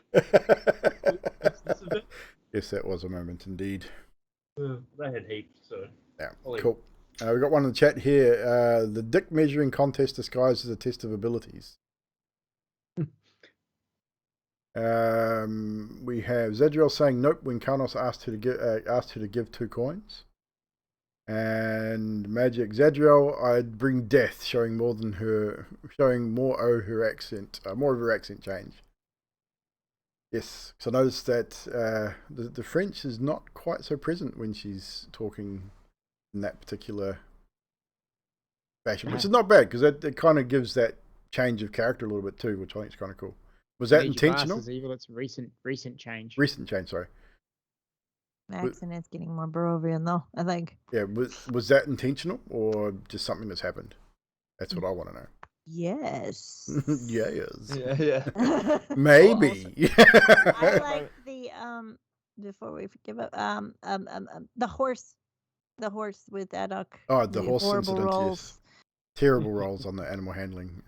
Jax, Fibble saying, was that a short joke and Adok's plan to kidnap an elf? Yeah, that was awesome. I had that written down as well. Why don't you just take an elf and oh yeah, go out, go in the world and grab an elf and repopulate. Yeah, it's like, yeah. You probably think he might have thought about that, considering he's about 1,000 years old. Adok snapping at Kasmir, pay attention. And it's Kasimir, not Kashmir, you bastards. Kashmir sounds better. But yeah, I mean, as I said, at the end of the day, I think everyone did pretty well. I mean, the role play tonight is exceptional as usual. Quips aside, picking on my character names, bastards. Well, it's not really my character name; it's the book. But again, just you guys had options. You could have carried on and stuck with the Kresk thing and headed to Kresk, or you were given another option presented with the Amber Temple, and you decided to go the Amber Temple way. So luckily for me, I'd prepared for both. So that was kind of cool. But again, just to moving in different directions, keeping the story fresh, and your guys' RP is awesome all the time. The horse illusion, to get the horses going. Yes, ad hoc casting a wolf, try and get the horse moving. And then, of course, knights intending to trot. As in kit. Had to be quick to think up that. And Adoc's suggestion from Kasmir. walk around the campfire, jump on one leg, cluck like a chicken. Gotta love the suggestion spell. It's great. And you only just failed the roll too, so that was lucky and good for RP. So guys, that is it from us this evening. We are going to call it there. We probably should raid. Who are we going to raid tonight, guys? Who are we going to raid? Let's have a look. See who's online. Edward. And for those that don't know what album that is from the new album Senjutsu. I suggest you go listen to it. It is fabulous. And for those that don't know what album that is from, Echo. I've got a song stuck in my head from earlier, and it's just, I want to know what lit you.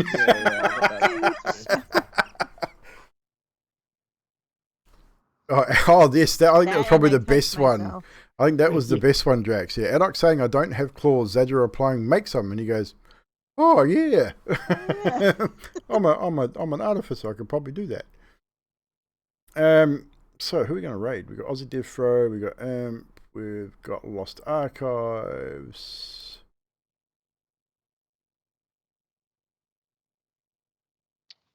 Or Eras. I'll see you later, eh? No worries. I think we're going to raid Era. We're going to catch a bud. I think we're going to raid Mr. Era Code. He's been running for almost an hour, playing some Destiny. We will pass on the love to Mr. Era tonight, guys. Most of you are already following Era Code. If you're not and you haven't seen him before, chuck him a follow, hang out and chat with him. Cool dude. Big supporter of our community, part of our D&D community, in fact. Plays some D&D offline with Yanti and Grim, and has been a part of Yanti's Stormlord Wrath campaign as well with Dario, the cleric. So definitely come and hang out with him, show support, and we will see you guys possibly tomorrow with some Pew Pew Thursdays. I might actually do it this week because I have had a couple of weeks where I haven't been feeling very well. So hopefully we'll get into that tomorrow.